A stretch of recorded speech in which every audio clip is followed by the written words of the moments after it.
that 3 persons are in critical condition after motorbikes collided while trying to dodge potholes on this road. What would it take to fix the potholes? We're waiting for a major disaster. We were engines all around. But you know what? Yesterday, the Ghana Police Service arrested 6 persons over the Quabanya shooting involving former Member of Parliament for Dom Quabanya, Sarah Adwoa Safo. And my life seems so surreal. Some of you have described it as a family dispute. Well, the police, in a statement, indicated that persons have been arrested.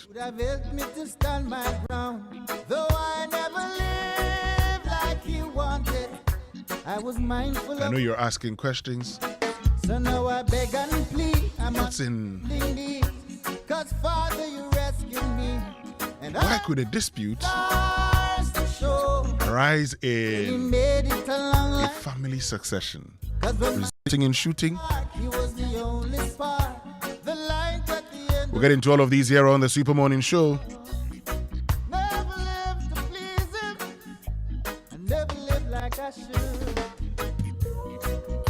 But this morning also, our focus is on how we can unlock markets for agricultural products. I've lived and I've learned. Now, it's very important that as we produce, how do we make sure that we get the food onto the market? From me, son, you can change the world today. But you know, as always, we do the show with you. Living proof that crime doesn't. And so by way of weather, we're expecting some showers this morning, with temperatures expected to be around 26 degrees Celsius. There'll be a mix of sun and cloud later on in the day. But coming up is the news at 6 with my Mesi Nyamiche Thompson. Barely made it along life's road. Cause when my life got dark, he was the only spark, the light at the end of the road. I never lived like he wanted. I was mindful of what he taught me. So now I beg and plead, I'm on my bending knees. Cause Father, you rescued me.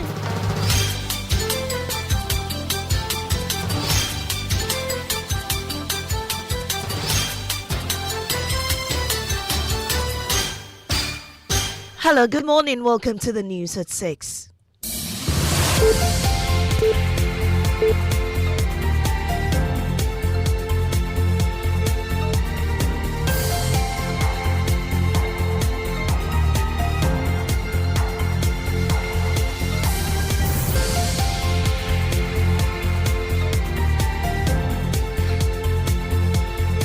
The news is live on Joy 99.7 FM, hits 103.9 FM in Accra.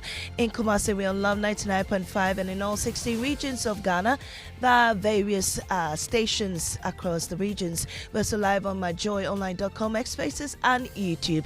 This morning, police on the hunt for more suspects as investigations widen into the Quabanya shooting incident that left former Gender Minister Sarah Adwoa Safo sustaining gunshot injuries. She fired the first shot and then banged the gate with her car. When she fired those shots, the security apparatus, the private security, also knew that the lives of people were at risk. Also this morning, heavy rains in the central region kills 2 and displaces 2,000 in the western region more as the schools are shut down and economic activities grind to a halt. We've taken some measures that we are going to follow. One, the GES, through the assistance of the municipal director, has been able to close all schools. Now, University Teachers Association of Ghana gives government until June 30 to address delayed salary adjustments and paid allowances and arrears or prepare for a nationwide strike. We have details of that coming up in business. We hear government's reasons for delaying in purchasing farmers' produce as glass situation worsens. Details on the Joy Business Report.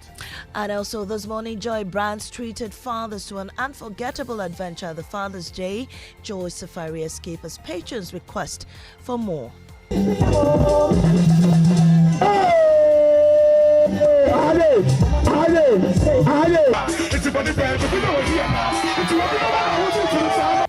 These and more with me, Mami Sinyamicha Thompson. Stay for details.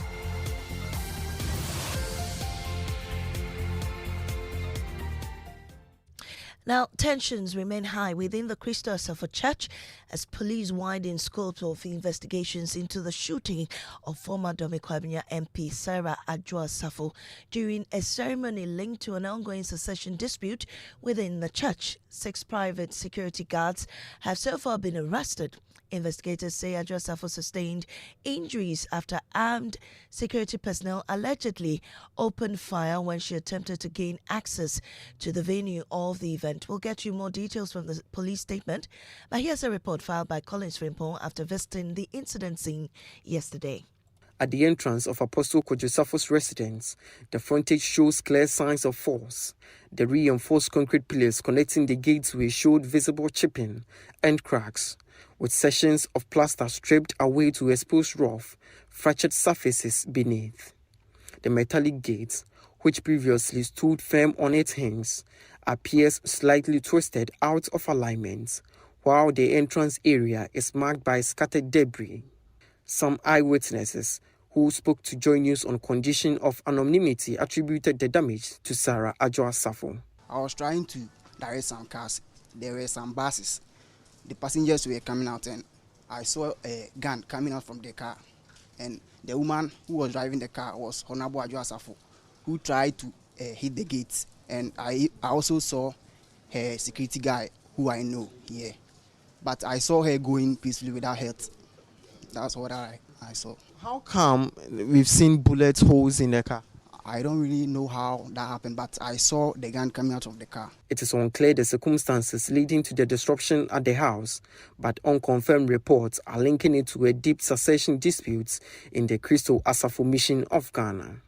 The church has issued a statement on the incident, rejecting reports that Sarah Adwoa Safo sustained gunshot injuries ordered by her brother. Lawyer of the church, Nana Kofi Safo Kantanka, insists on an impartial investigation. So the matter is currently under investigation. As to the leadership of the church, we also conduct our investigation, our private investigation to it, and then anybody who has perpetrated anything will be brought to book. Police confirmed injury of Adwoa Safo, indicating an investigation into the matter. Reporting for J News, Collins Frimpong. Well, the police released a second statement, and Fred Smith joins me in studio with more on this. Fred, what is it saying? Well, it says a search conducted after the incident led to the retrieval of 5 pump-action guns, a Taurus pistol loaded with 7 rounds of ammunition, an additional magazine containing 5 rounds, and communication equipment. Preliminary investigations indicate that police officers on special duty responded to a distress call at the residence of Tamaklu Safo Jehoshaphat, also known as Akofena, where a ceremony was underway, and investigations say Adwoa Safo reportedly arrived at this venue and requested entry but was denied access. Police further revealed that armed security personnel allegedly discharged firearms during the enforcement, resulting in injuries to the former MP. Her vehicle was also found with multiple gunshot marks. Thank you very much, Fred Smith, for that. Meanwhile, Adwoa Safo's team is yet to comment on the incident. Moving on, a building collapse in Jejano, a suburb of Cape Coast, has resulted in the deaths of 2 sisters. A couple also sustained injuries during the collapse. The sad incident occurred after a single-room building collapsed following a heavy downpour in the early hours of Sunday. There's more on this report. The Ghana National Fire Service says the building gave way in the early hours of Sunday, trapping 4 occupants beneath the rubble. A distress call was received at 4:54 a.m., with rescue teams arriving at the scene to begin the emergency operations. Firefighters worked through the debris and successfully rescued all 4 victims by 6:19 a.m. However, hospital authorities later confirmed the deaths of 12-year-old Anastasia Abakam and 40-year-old Adwoa Bedua. Preliminary investigations indicate that the collapse was caused by heavy rainfall which weakened the structure. Central Regional Commander of the Fire Service, Mary Atiga-Mensah, highlighted how dire rainfall is affecting residents in the region. The Central Regional Command attended to 14 emergency incidents. A total of 10 persons were rescued from flood-related emergencies. Significant property damage was recorded in some flooding areas. Meanwhile, in a post on Facebook, the Central Regional Directorate of NADMO has issued a final evacuation order to owners and occupants of structurally weak and dilapidated buildings. Now, schools have shut down and economic activities grind to a halt in Samreboy in the western region, triggered by heavy rainfall and the overflow of the Samre River. Parts of the community submerged and 2 have been killed, displacing as well 2,000 residents, in Natalia Kwanzaa reports. The classrooms that should have been filled with pupils have now become temporary shelters for families displaced by rising flood waters. The overflow of the Samre River has submerged homes, roads, and farmlands, forcing residents to seek refuge in schools and churches. Following an assessment of the situation, the Member of Parliament, Eric Affo, announced the temporal closure of public schools in Samreboy to protect residents and allow the facilities to support affected families. We've taken some measures that we are going to follow. One, the GES, through the assistance of the municipal director, has been able to close all schools in Samreboy because of the flood. Ghana Health Service has also taken a decision to make sure that various camps that we have created, there will be a health stand there for them to look at their health situation over there. And more so, we have also mandated the Ghana Police Service to do enough patrol within the community so that assassins will not take advantage of the situation. Now, the University Teachers Association of Ghana, UTAG, has given government until June 30 to resolve a number of outstanding welfare and conditions of service issues affecting lecturers and other university staff across the country. Now, at its National Executive Council meeting in Ho, UTAG expressed concern over delays in signing an agreed interim salary adjustment and paid allowances promotion and salary arrears, as well as delays in the payment of the 2026 book and research allowance. UTAG is demanding immediate action from government and has warned that if the concerns are not addressed by the deadline, branches across the country will begin consultations with members for possible industrial action in line with the Labour Act and the association's constitution. And just before we head out, fathers who participated in the Father's Day Joy Safari Escape are calling for more events of its kind after enjoying an exciting and refreshing 2-day getaway at Adwoa Safo Resort over the weekend. More in this report. The Father's Day Joy Safari Escape has come to a joyful and memorable end. Fathers embarked on an exciting 2-day getaway to the Adwoa Safari Resort in Ada. On Saturday evening, the celebration reached its peak with an unforgettable island party where fathers showcased their dance moves in a dancing competition.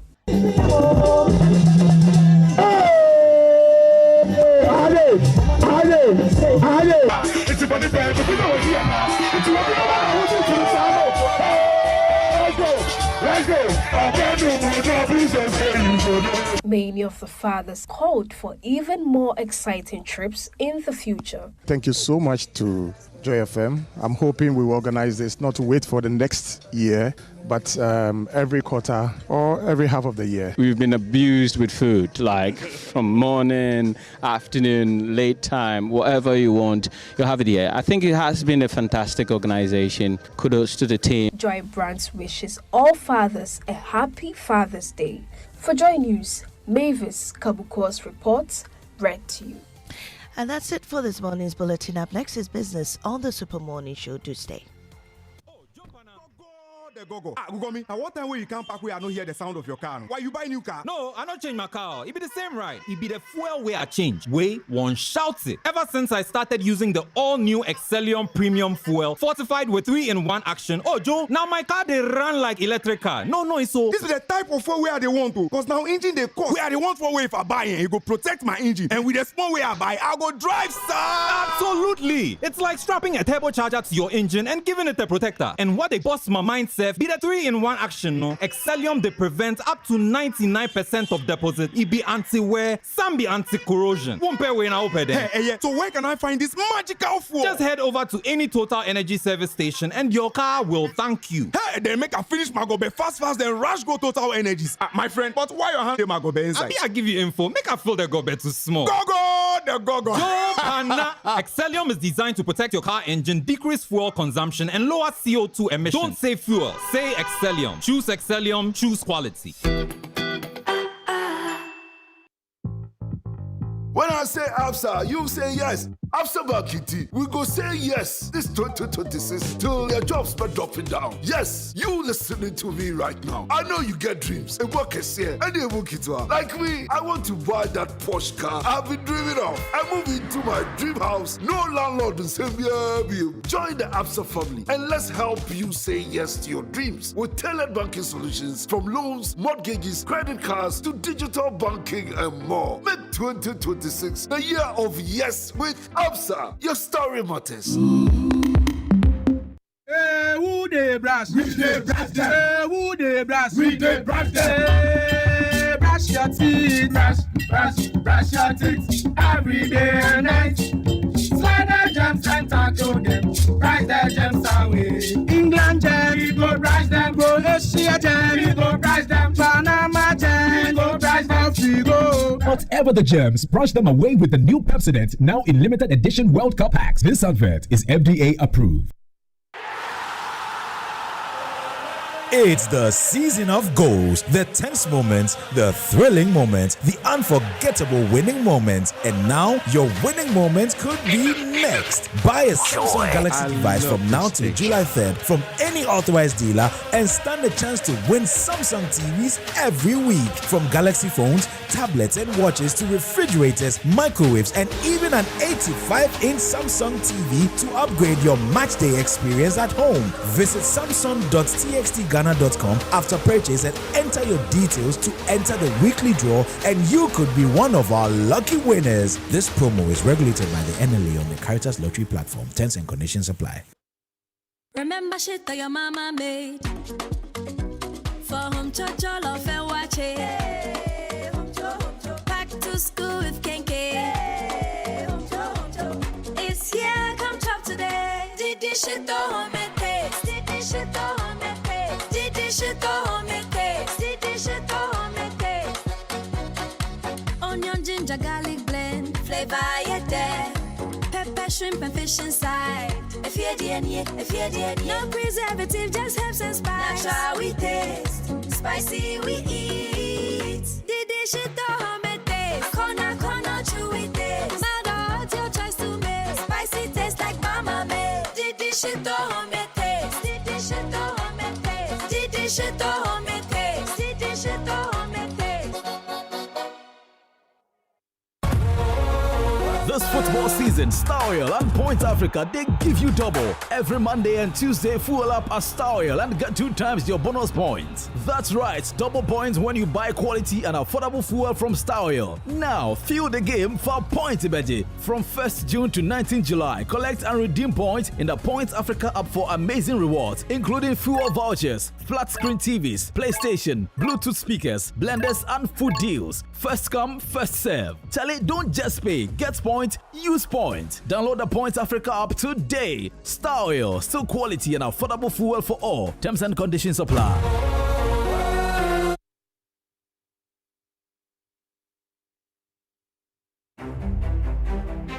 When the bills are mega. When the plans are mega. When the pressure is mega. When the need is mega. then you need a mega answer. That answer is Societe Generale Ghana's Mega Loan. Societe Generale Ghana's Mega Loans promo is available to new and existing salaried workers, existing loan subscribers, including top-up customers and pensioners. Get support for personal needs, family priorities, school fees, home improvement, business support, and more. Enjoy big loans, low rates with a quick and straightforward process designed to help you move without delay. Visit any Societe Generale Ghana branch today or call 030-2214-314. Societe Generale Ghana. The future is you. Mom, please can I have some milk in my Milo? Have you tasted it? No, but I didn't see you add milk. Hey, taste it before you ask me any questions. Hey, milk na chemu say. This is Milo all in one. Milo Pampa, cocoa, malt, milk and show, everything is inside. Milo All-in-One already comes with more milk. Just mix with water and taste the nourishing goodness of quality cocoa, malt, and more milk all in one sachet. Milo, the energy to go further. This advert is FDA approved.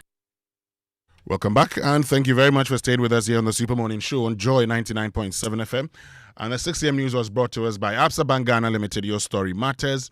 Total Energies Total, we go the extra mile for you, which means we can bring you the Joy Business Report brought to us by Omni Basic Bank, not just another bank. Pastor Darrell. Hi, good morning. How Good are morning. you doing? I'm fine. How about you? I'm great. You? Well, as you can see, God is still taking very good care of his children. How was your weekend? Yeah, it was a bit under the weather, but I'm okay. Oh. We're trying to better, you know. Well, actually, the weather was quite... yeah, I mean, I think it rained the whole of yesterday, right? It did in some areas, yeah. Yeah. I think it rained around my area too, so... But hey, we're good. We are back. How do you celebrate Father's Day? Well, I spent most of my day in church. Okay. Had a few some ceremonies to, honor fathers. Talking about church, and I've been thinking about what's happening at Christo Safo now. That's not something. I mean, Christo Safo mission of Ghana. And because the police now says, okay, there was installation going on, there were shootings, 6 persons have been picked up. But I am concerned about something. And later on this morning, Darrell, also because you are a pastor, you help us. What was this secession thing where a lot of, for a lot of the churches, when the general overseer passes on to eternity, his children want to succeed him? I don't know. I don't know why. I don't have an answer for you on that. That's why I said this is not for me to answer, because it's what's it about leadership in our churches that over the period you find out that either the spouse or the children want to succeed the general overseer. Well, we'll get more into this conversation here on the Super Morning Show. But the Ghana Police Service issued a statement that said that 6 arrested in connection with Quabanya shooting incident. So the Ghana Police Service has arrested 6 private security guards in connection with a shooting incident involving Honorable Sarah Adwoa Safo, which occurred at Quabanya on the 21st of June 2026. Subsequently, a search conducted has led to the retrieval of 5 pump-action guns, with 9 mm ammunition, an additional magazine loaded with 5 rounds of 9 mm ammunition and communication equipment. Preliminary investigations indicate that the police personnel from the National Operations Directorate and the Intelligence Directorate who were on special duty received a distress call from a resident at Quabanya and proceeded to the scene. And upon arrival, it was established that a ceremony was being held at the residence of Mr. Tamaklo Safo Jehoshaphat alias Akofena. When Honorable Adwoa Safo reportedly arrived and requested access to the premise but was denied entry. Okay, the police will continue with the investigations. Quite an unfortunate incident that when I saw the story, I just couldn't believe this was happening. That's why I asked that question. But Darrell, this morning, I'm interested in this whole new culture of going to your child's school and presenting gifts when they graduate. Where did we learn that from? Even when the results are not out, right? The results are not out. You see, it started with kindergarten. From kindergarten to primary school, who graduates. we'll buy pressure for the parents. From class 6 to GSS1, we'll graduate, we'll buy pressure for the parents. Then even after BEC, then when they've not passed yet, we are doing, okay, BEC, there's no failure. Everybody go to secondary school. Then we start also with graduation ceremonies. Yeah. What's become of us? And I'm wondering how the children would feel if they see other parents coming to the school and reward their children with cars and, I mean... Is that the best way to motivate your child? Like, well, why is my dad not here? Why is my mom not here? You buy a $40,000 vehicle for your child when you can invest in your child's future by buying, investment instruments, bonds, and other things. You go and you give your child cost by buying a vehicle. Fine. If they want to do it, why don't do it privately? Why do you want to make a public spectacle of it? Well, let's have that conversation here on the Super Morning Show. Get on to X, use the hashtag JoySMS. Then on WhatsApp, 055-1111-997. Who gets the trumpet today? Oh, well, let's do it for the Joy Safari Escape. It was a wonderful weekend. You had the participants. Yes, I was on it. I was supposed to join them on Saturday, but I wasn't feeling so well, so sorry about that. Couldn't join them. But, but it was quite exciting hearing from all those people who are even asking that we do it again, not only on Father's Day. The fathers, they want to go and chill. So to the Joy Safari Escape and all of you who are in there, we say trumpet.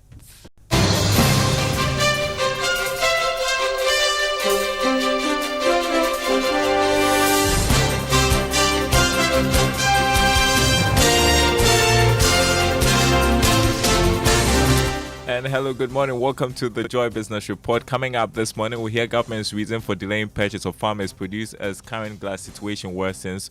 Also coming up, total foreign currency deposits reduced marginally for first quarter as monies outside the banking sector surge significantly. Plus, IMF highlights complacency and unapproved spending as biggest threat to stability enjoyed by the country. Details coming up.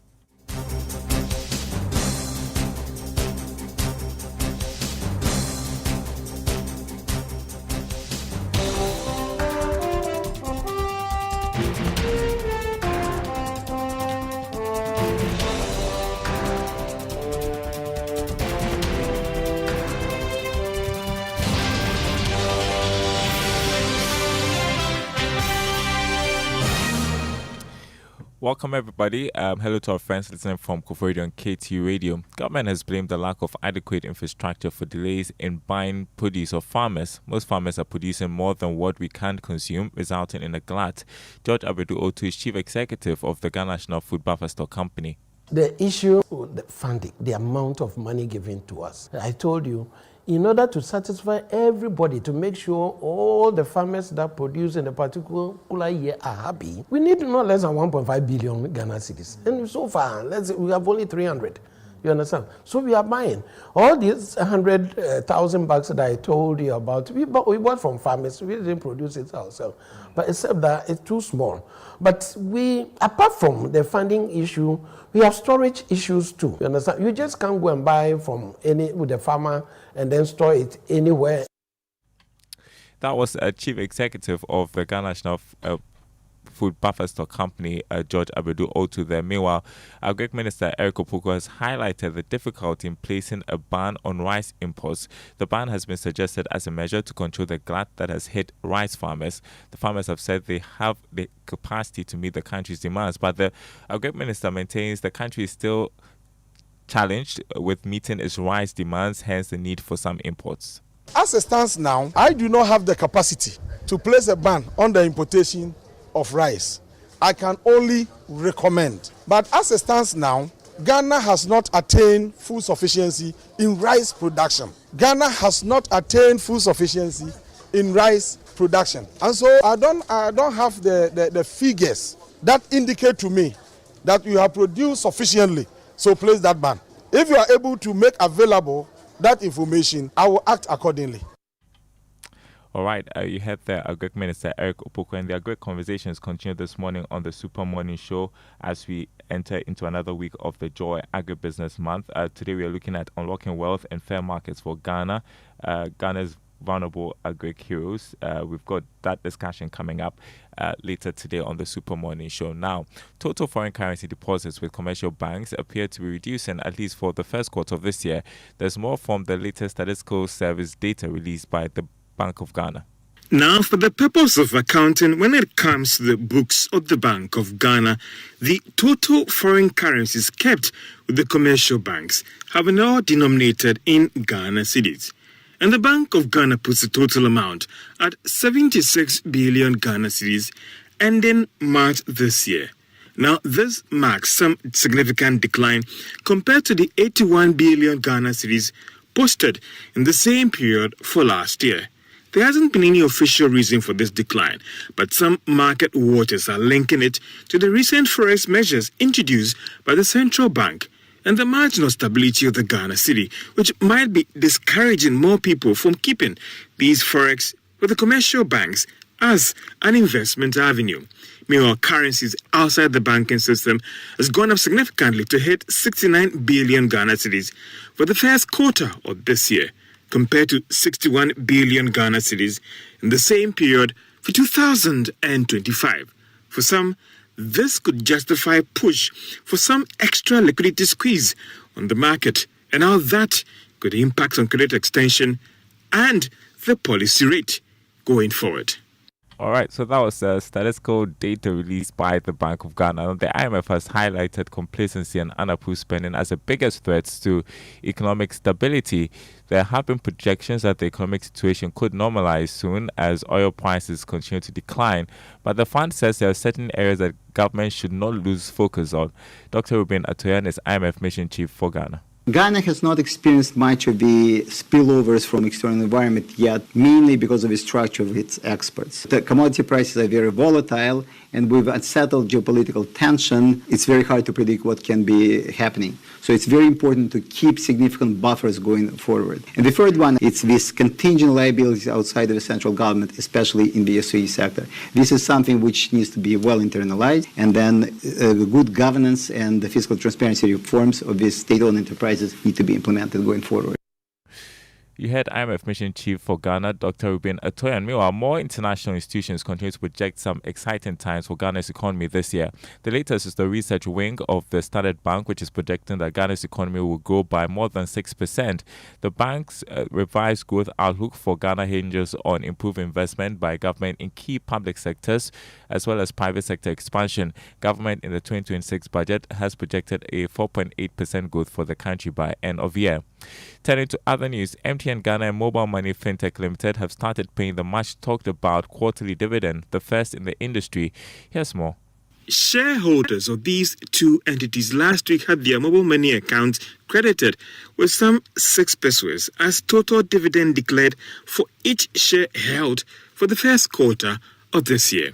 This was after MTN posted a profit before tax of 3.5 billion Ghana cedis, representing more than 28% spike over the previous year's earnings. Now, based on the new restructuring of the group, MTN shareholders will get 3 pesos for each share held, whilst shareholders of Mobile Money Fintech Limited would also get 3 pesos for each share held. For some, this could be described as a novelty, and it could drive more investors to seek MTN and Mobile Money Fintech Limited shares in the coming days. Now, government failed to meet its Treasury bills target just a week after achieving an oversubscription as demand moderated. According to auction results from the Bank of Ghana, the short-term instruments were undersubscribed by about 20%. Details in the following report. The government received 4.20 billion Ghana cedis bid from the investors. This was against a target of 5.27 billion Ghana cedis. It, however, accepted all the bids tendered. The 91-day bill was once again the most subscribed bill, as 2.25 billion Ghana cedis of the bids were tendered, representing 53.6% of the total bids. The 182-day bill recorded bids worth 802.87 million Ghana cedis. For the 364-day bill, 1.146 billion Ghana cedis of the bids were tendered. Meanwhile, interest rates continue to rise on the yield curve. The yield on the 91-day bill increased by 26 basis points to 5.30%. That of the 182-day bill also went up to 7.13% from 7.08%. Similarly, the yield on the 364-day bill increased by 39 basis points to 11.36%. You're listening to the Joy Business Report. Now, Coca-Cola is turning World Cup viewing into a nationwide celebration with the launch of its Feel It campaign. This will expand fun viewing centers beyond acquired communities across Ghana. Derek Bosman is marketing lead for Equatorial Africa and Islands at the Coca-Cola Company. Coca-Cola has been a long-standing partner, and today we are just telling all Ghanaians that we are providing a one-stop location for everybody to come and watch and enjoy every World Cup match, proudly sponsored by FIFA and the Coca-Cola Company. For this particular event, some of the matches are running late into the night. What we want to do as Coca-Cola is to provide security for all our fan zones. This, in a form, is also a way to encourage people that we are still here for them, irrespective of wherever they find themselves. Now, let's turn to the stock market. Here's Caitlin Darcy of Data Bank Research with how your stocks will fare this week. Last week, trading activity on the stock markets ended on a positive note with price gains in 9 equities against 8 laggards. The top gainers were Access Bank, Casapreco and ETI, while Ecobank Ghana, Total Energies and MTN Ghana declined. Driven by the price moves, the Ghana Stock Exchange Composite Index surged to a year-to-date return of 68.4%, while the Data Bank Stock Index surged to a year-to-date return of 86.8%. Weekly turnover decreased to 109 million Ghana cedis after trading 16,123 shares over 24 counters. MTN Ghana and GCB Bank traded the most, accounting for 89.5% of the market turnover. We expect the share prices of MTN Ghana, Total Energies, Enterprise Group, and Cal Bank to increase this week. For the Joy Business Report, Caitlin Darcy of Data Bank Research.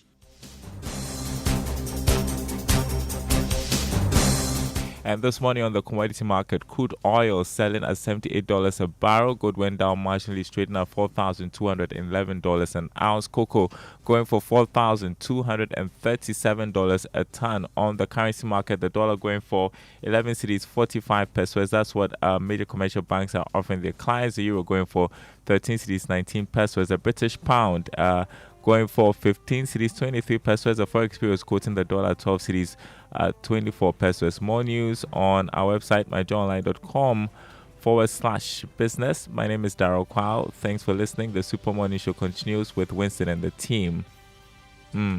Right. Thank you very much, Darryl, for joining us with the latest in the world of business. It means we can have our inspirational song for today.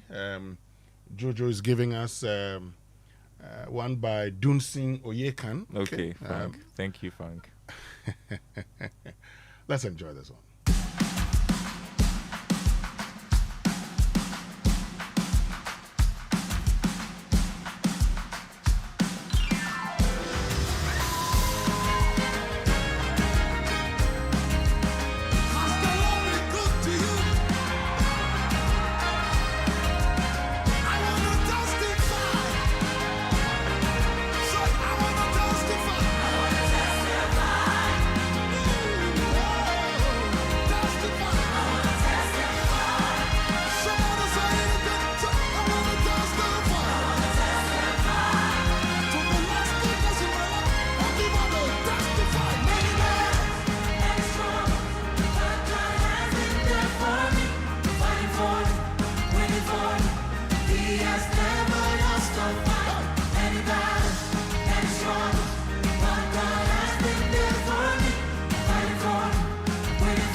And that's Dunsin Oyekan with our inspirational song this morning here on the Super Morning Show on Joy 99.7 FM.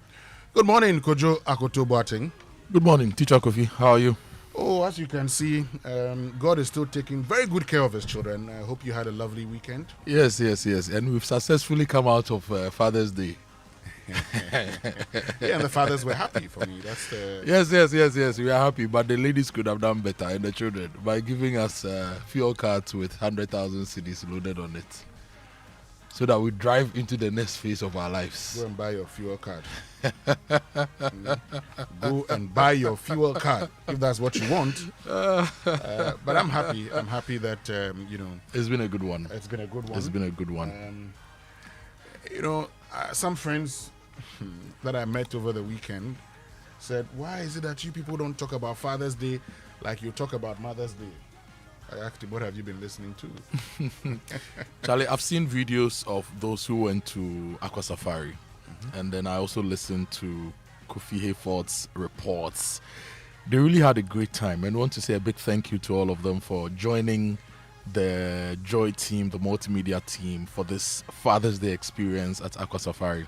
There are more experiences coming before the year ends, so just keep listening and be on the lookout for some of our campaigns and our promotions.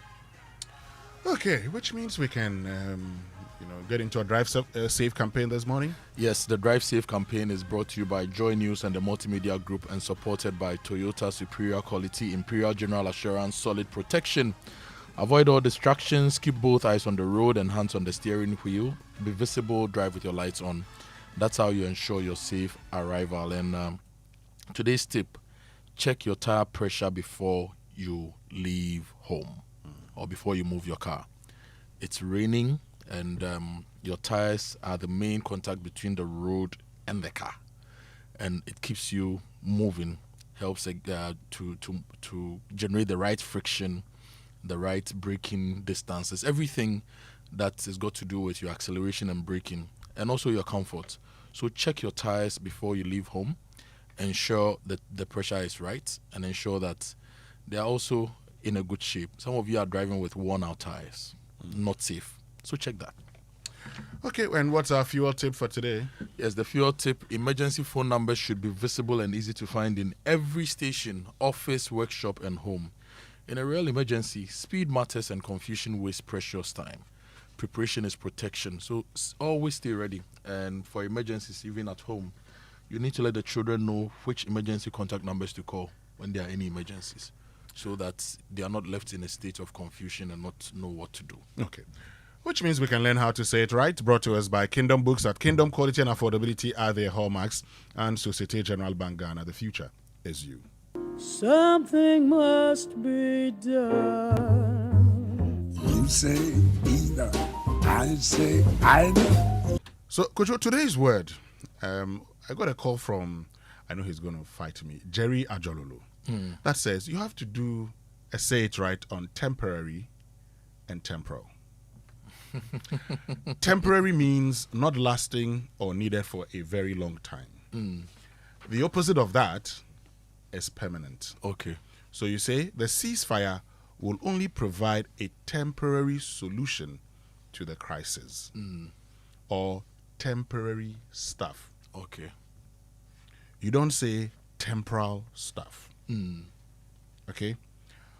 On the contrary, temporal means relating to practical matters or physical things rather than than spiritual ones. So the tyranny of the monarchy lies in its spiritual rather than its temporal power. And also, it could mean relating to time. And those of you who are scientists, you could say the drug reduces spatial and temporal awareness. Okay. So the first one is more fleeting. Is what I mean. See, the temporary, yes, fleeting is what we normally would say. Okay, this is just here. Not long lasting. Not long lasting. So you're right. However, a lot of us, I don't know where the confusion is coming from. One of the things I think I need to find out where the confusion is, because we always would say, oh, it's a temporal structure, temporary. temporary. You know, you're just maybe those who say it's a temporal structure want to say it's a physical structure, not a spiritual structure. So now that you know how to say it right, go ahead and say it right.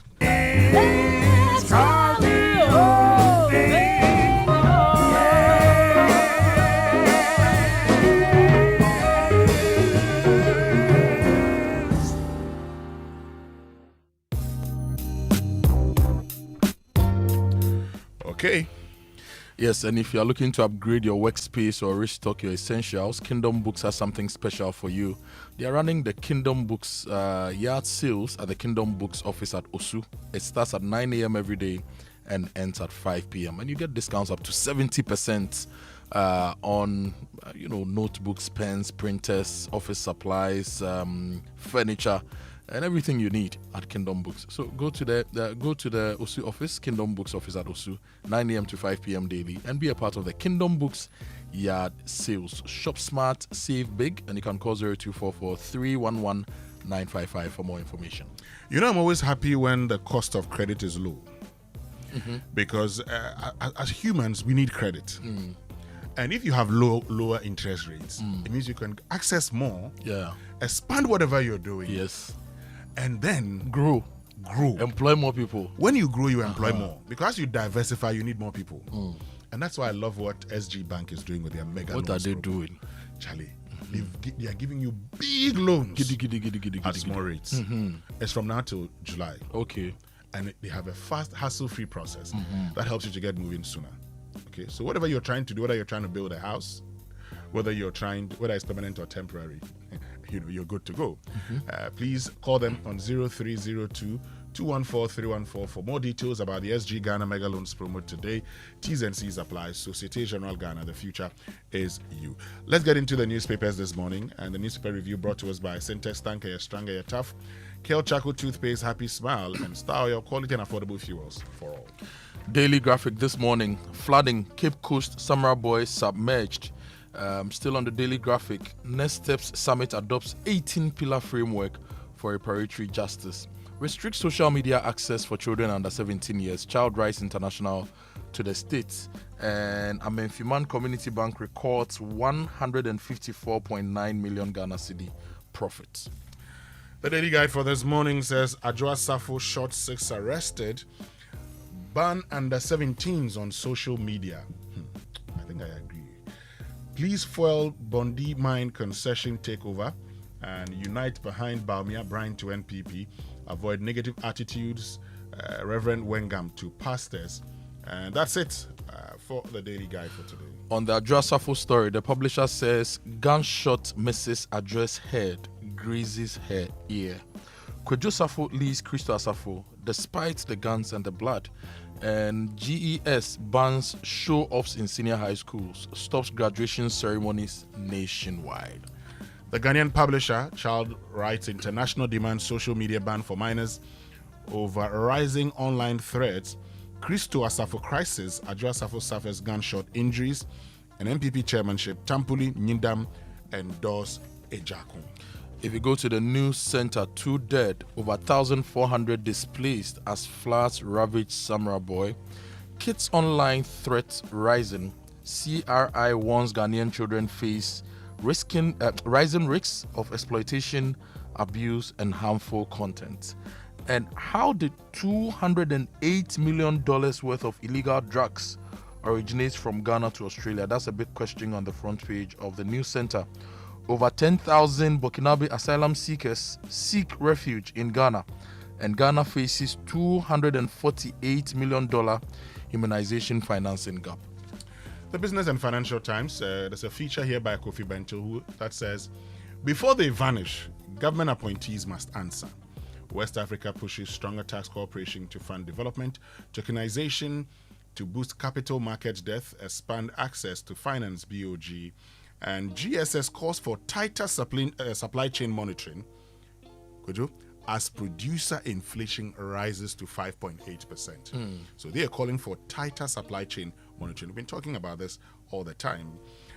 Government eyes regional gas hub role, also on the front page of the Business and Financial Times. Back page, GCB Bank hosts Ugandan Central Bank delegation to advance regional financial market collaboration, and Emirates expands operations with additional weekly flights. Let's go online, and the online news review brought to us by Zenith Bank, in your best interest. And Zenith Bank says, stay alert, shine your eye when someone calls claiming to be from Zenith Bank. Fraudsters can sound professional, confident and convincing. They may ask you to confirm your account details to help resolve a supposed problem or secure your account. Remember, Zenith Bank will never ask for your PIN, your password, or your OTP over the telephone, email, over any channel. If a caller asks for this information, do not share it. End the call immediately and contact Zenith Direct on 0542 000 111. Shine your eye, spot the fraud, stop the fraud. This is a message from Zenith Bank in partnership with the Ghana Association of Banks. If you go to My Joy online this morning, UTAG gives government June 30 deadline to resolve welfare issues of phase strike. And there's a fire at the 2nd D fishing harbour, and firefighters have been able to battle the blaze. It affected the premix fuel station. Now, Ghana's non-traditional exports exceed $5 billion mark, and the target is $10 billion by 2030. Mahama jokes about Father's Day gifts, compares bouquet haul to First Lady's Mother's Day surprise. And this is something that people really enjoyed reading and commenting on the president's page on Facebook.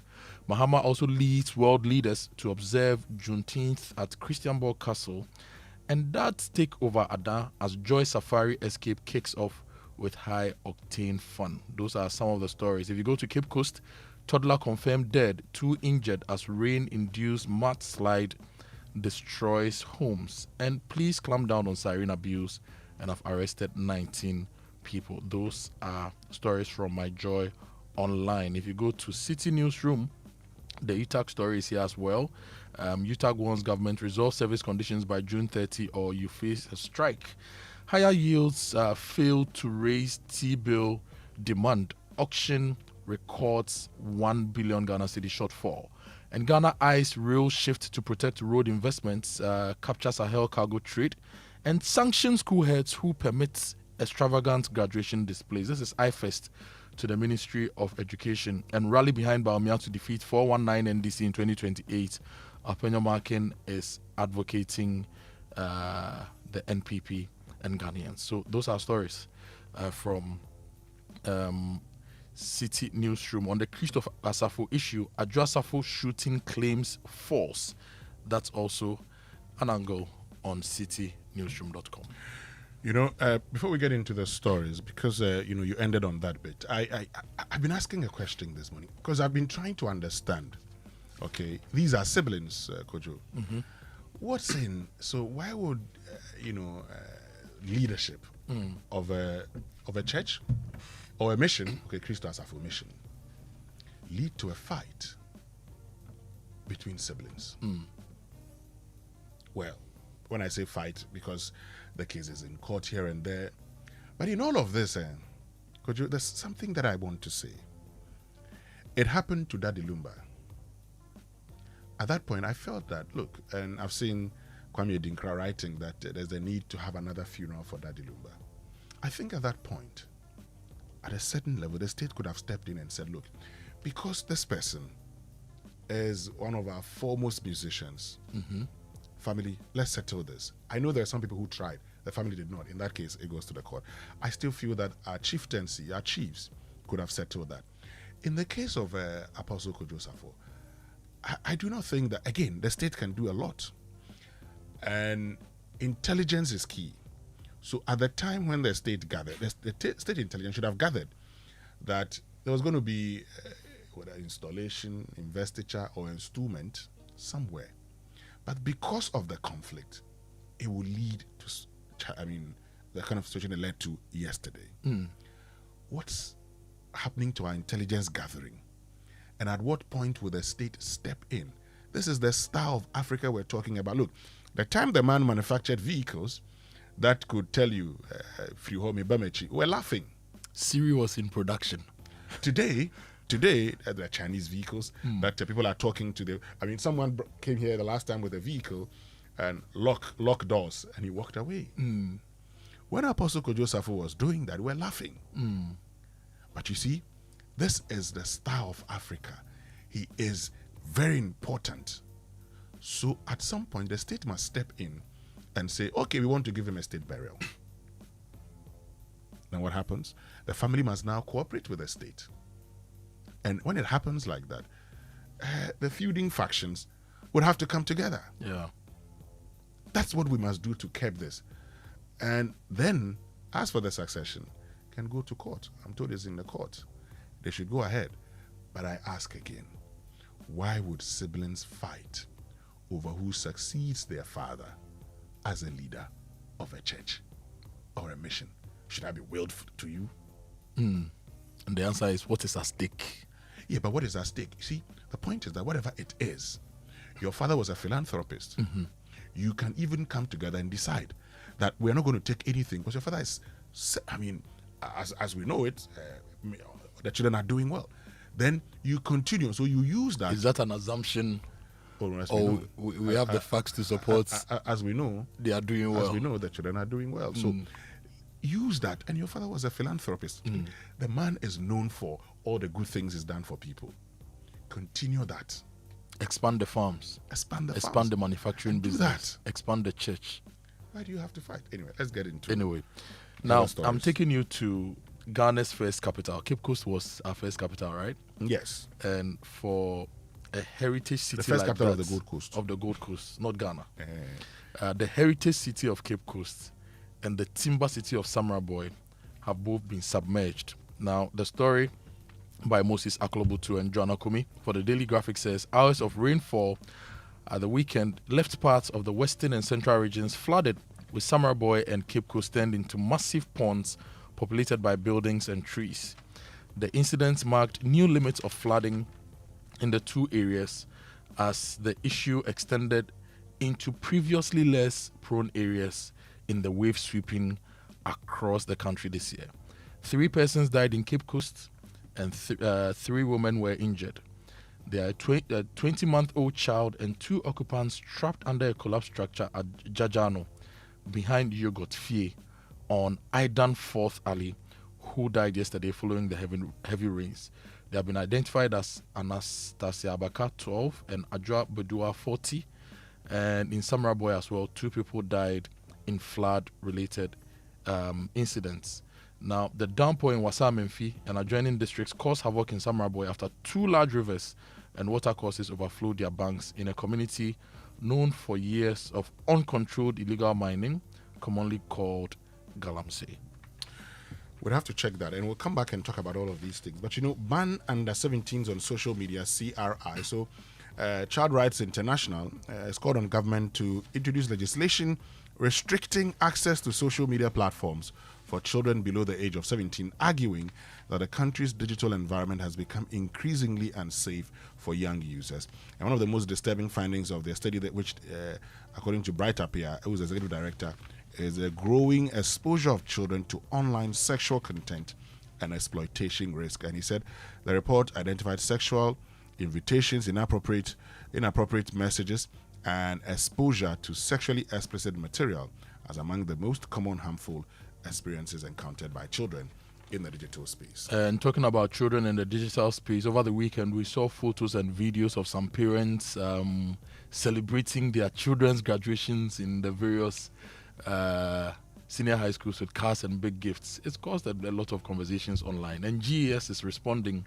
The Ghana Education Service has declared war on lavish post-examination celebrations in senior high schools, banning the presentation of expensive gifts such as cars and money bouquets on school campuses.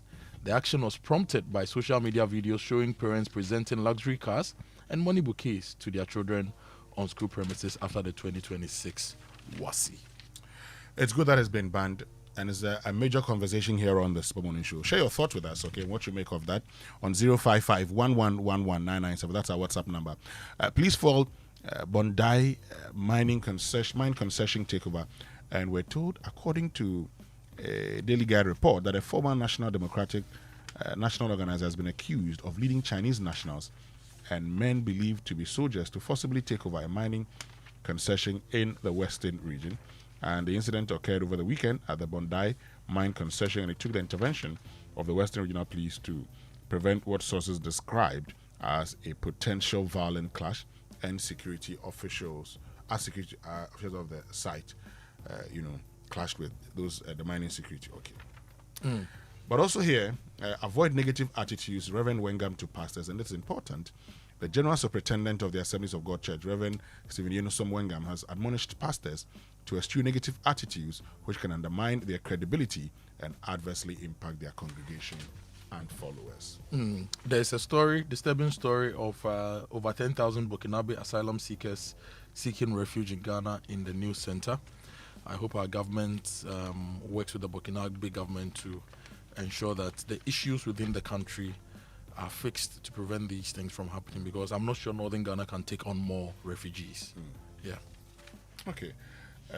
Let's get into other stories. And here, page 3 of the Ghanaian Publisher says that NPP chairmanship, Tampoli Nyindam endorsed Jaku.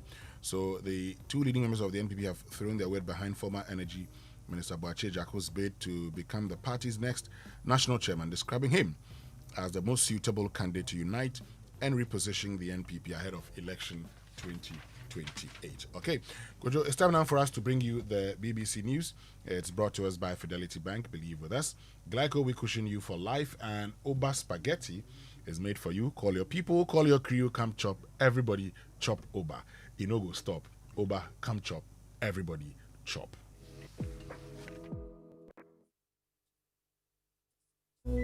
Business Daily is in 30 minutes. Are you a prepper? Are you ready with the stash of supplies to keep you going if there's an extended power cut or some kind of natural emergency? Well, more and more people are, and what used to be a fringe market is now becoming big business. We find out what they're buying, who they're buying it from, and why. This is the BBC World Service, the world's radio station.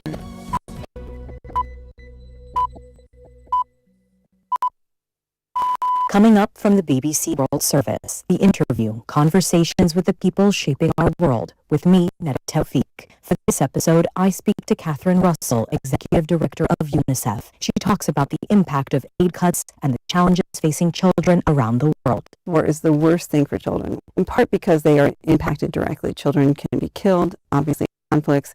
Also, children rely very much on government services, education, healthcare, child protection services. Those are almost always disrupted in situations of conflict. So, as you were saying, now we have Ukraine started, and Gaza, Sudan. It has been one thing after another, and it feels like none of these conflicts ever really come off our list of worries. We just keep adding more and more. We estimate now 1 in 5 children in the world lives in a conflict setting or fleeing from a conflict setting. Those are really high numbers. Hear more from Catherine Russell on the interview after the news. BBC News, Emily Thomas. The right-wing candidate in Colombia's presidential election has narrowly won the poll, according to Joy 99.7 FM. Hey, Adwoa, challenge these days, new level crowd. Yes, I wasn't on ground actually at the point the incident occurred, but as a member and a lawyer for the church, I received some brief detail of it. So maybe as far as I can share the briefing I got. But it's all about the installation or introduction of the newly appointed leader. So, per our constitution, as you know, our founder has passed on, and then there needs to be a replacement in terms of the leadership. And so the constitution gave some powers to the Council of Elders to go through a process and appoint a new leader from among the sons of the founder. So they have gone through the process. They started a month ago. So they have gone through the process, and now they have settled on one person. And then today, they have wanted to introduce the said one person to the General Council. The General Council they represent the members. So today's program was to introduce the newly appointed leader to the General Council, who represent the entire membership of the church. So that was what So that was what the incident was all about, as in today's ceremony. Yes. So who fired the shots then? Who fired which shot? We understand that Adwoa Safo Kantanka has been shot. True or not? For that one, I can't tell. And for what I know is that after the introduction of the newly appointed leader to the members, after the ceremony, after the ceremony, they heard a very loud bang. And there are two gates, the northern gate and the southern gate. So they heard a loud bang at the southern gate. And then people were surprised. The bang came again, and then we realized that it was a car which was banging at the gate and wanted to enter. So I think there was a stray bang. So she banged, and they got to realize that it was Honorable Adwoa Safo who was in the car. So since she couldn't penetrate the gate through with her car, she went to the northern gate. After that, and then she repeated the same thing. She banged it.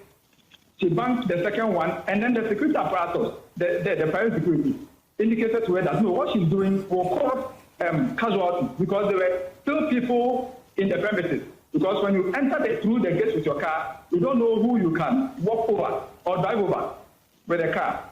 So they started firing warning shots to prevent her from coming, from entering the residence with her car. So as to whether they shot her, as to whether she was wounded, we've seen pictures around that. That's not what actually happened on ground. But why were they preventing her from entering the church premises? Sorry? Why were they preventing her from entering the church premises? No one prevented her from entering the church. If she had parked and then come down and then indicated that she wants to enter, that would have been all. But is she not part of the leadership of the church? Sorry? Is she not part of the leadership of the church? No, she's not part of the leadership of the church. And when the decision of who becomes the leader of the church came up, was she not invited? Yes. The Council of Elders, as far as I know, wrote to all the children, of the founder. But then, according to the Council of Elders, none of them honored the invitation. But that's the brief I've gotten. She was on her way to the church premise, not so.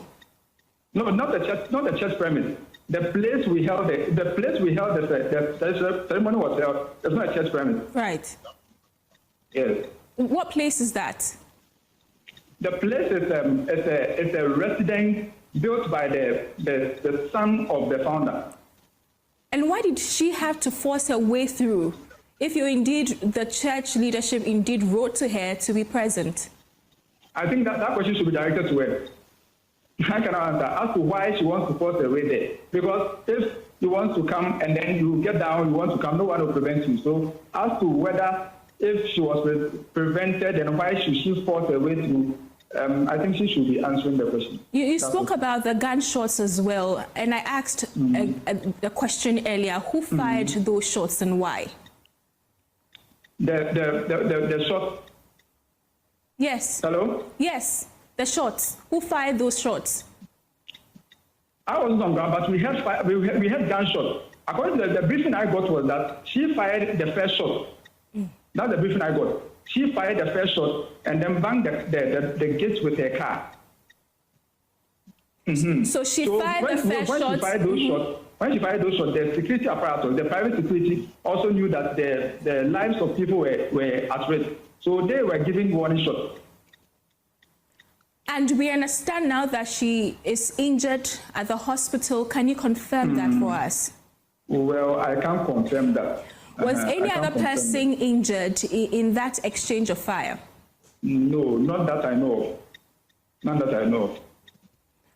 What is the leadership of the church going to do next after this incident? So the matter is currently under investigation. So the security apparatus, the social security is also involved. So it's investigation. But as to the leadership of the church, we also conduct our investigation, our private investigation to it, and then anybody who has perpetrated anything will be brought to book.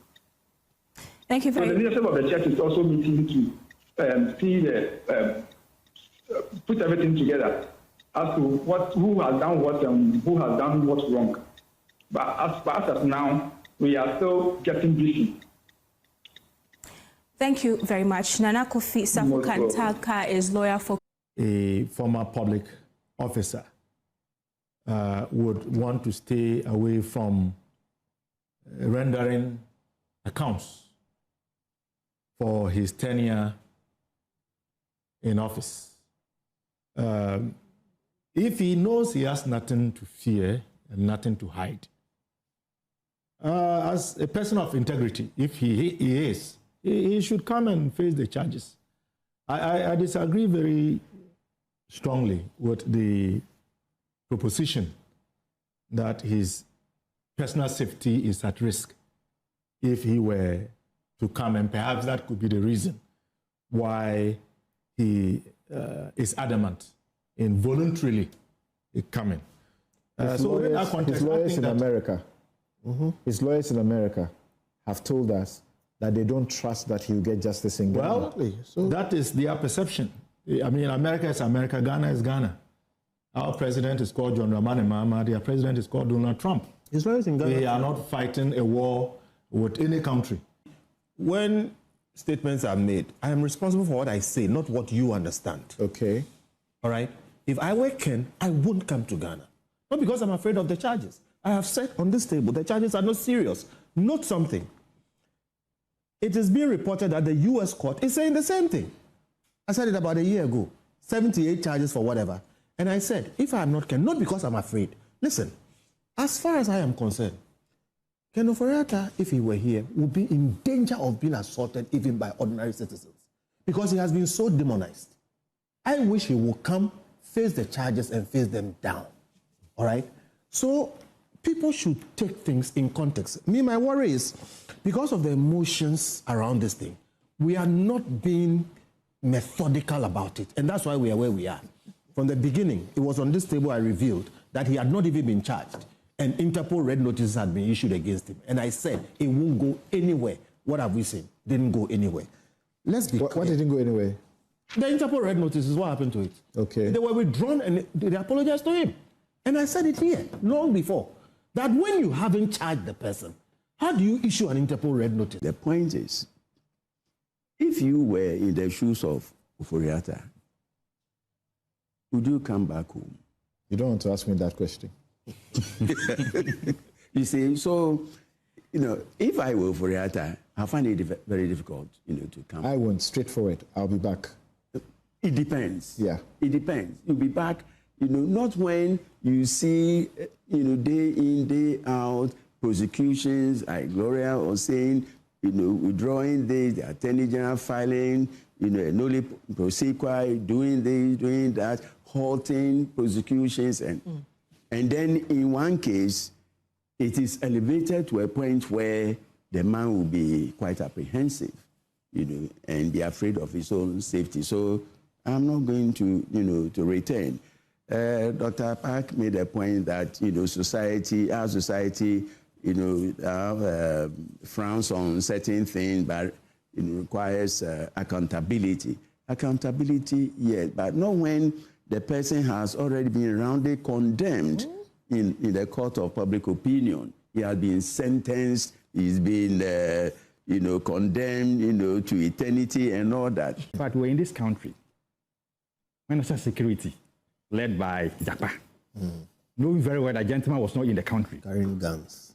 He went to his residence, carrying guns, all manner of things, just to conduct a search. And that was the first red flag. Now, I've told some people that extradition MPDD, which is a fact. I like this one. Initially, I thought it was one by Stoneboy, but, because Charlie, all over TikTok, they were just using the, Stoneboy part to dance. And so I thought, Stoneboy had dropped a great one. Little did I know that this one was, by Samini. But, Kojo, fathers who participated in the Father's Day Joy Safari Escape are calling for more events of its kind after enjoying an exciting and refreshing 2-day getaway at Aqua Safari over the weekend. And the experience featured a safari tour, boat cruise, board games, and an island party, and special gifts from the Joy Brands in appreciation of fathers.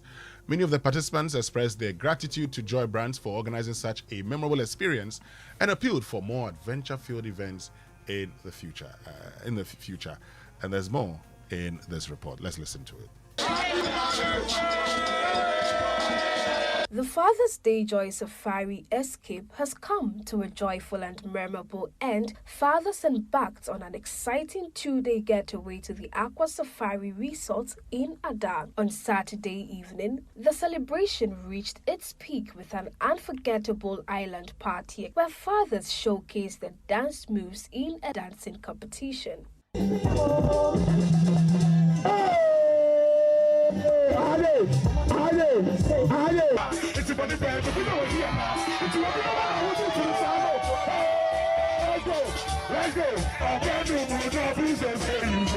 Many of the fathers called for even more exciting trips in the future. Thank you so much to Joy FM. I'm hoping we will organize this not to wait for the next year, but every quarter or every half of the year. We've been abused with food, like from morning, afternoon, late time, whatever you want, you'll have it here. I think it has been a fantastic organization. Kudos to the team. Joy Brands wishes all fathers a happy Father's Day.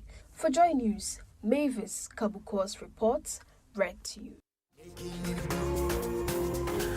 Okay, so I told you I was supposed to be there. Then on Saturday, I don't know what happened to me, but the body wasn't just so well. Yeah, so I couldn't join them. But I'm happy that all of you had fun. And so belated Happy Father's Day to all the fathers. And we thank all of you who joined us on the trip. Kojo, what do you say? Quarterly or half yearly? Well, a quarterly adventure with fathers and their children won't be bad.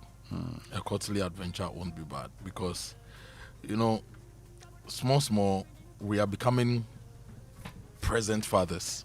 But because of the challenges within our economy as well, we are still not as hands-on as we should be. So a quarterly session with fathers, children, families, it won't be bad, crap. Because, you know, the family is the building block of the society. We get it right and we get the society right. Okay. And so all those who made it, thank you so much for joining us for this exciting activity. All those who didn't make it, please start doing the susu. Yes, and you know, this year was 4,000 single, 6,000 double, and for a family 10,000. I'm sure that next year, you know, it may not be much, so you can save. Yes, and the susu, no, it's not just about the money. Do susu with your time as well. Reserve some days. Store those days in a bank account so that when we need you to make time, you withdraw those days and you go out with us to go and chill. Great. Still to come here on the Super Morning Show. Getting a lot of accidents and also traffic. Oh, this traffic, Charlie, you can be on this traffic for more than 2 hours. So when you talk about traffic, it's very hectic over here, especially in the morning when it rains. Because of these potholes, the cars over here cannot come. We are pleading. The MC always passing here, but I don't know why. I don't know. This is Ghana for you. Type of potholes around and the cars, it is causing very traffic from Tetegu here. Always traffic because of the potholes, because of these potholes. And they are always around. They see, not that they don't see, they see it, but they don't want to face it for us. That's the situation at Malam Junction. Yeah. What would it take to fix those potholes?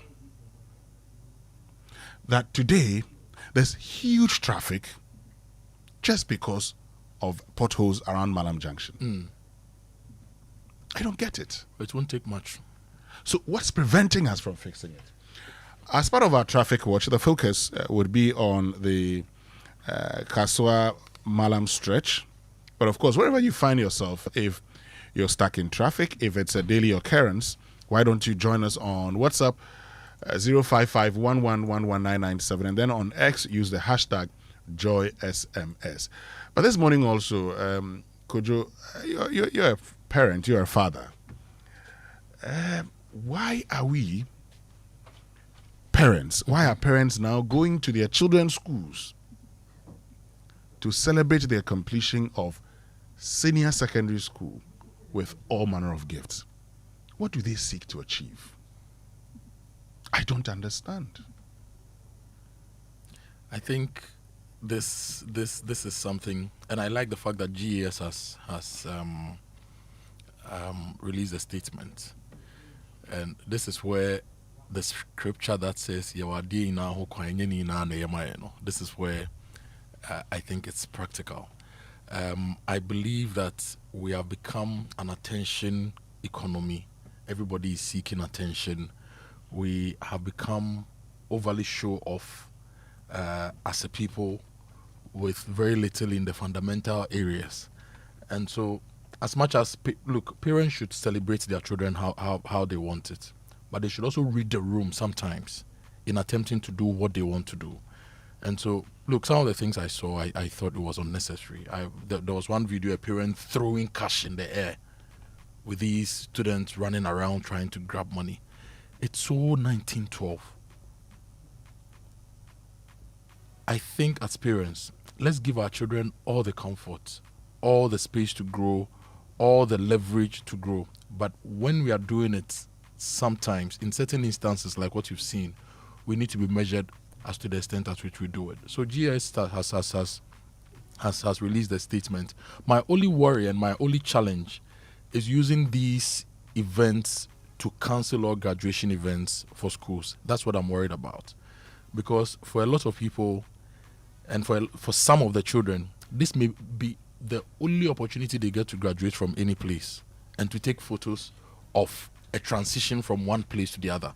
So maybe GES would want to reconsider the ban on the graduation events, but school authorities need to put in place structures to prevent these flamboyant and unnecessary gifting and abuse of wealth.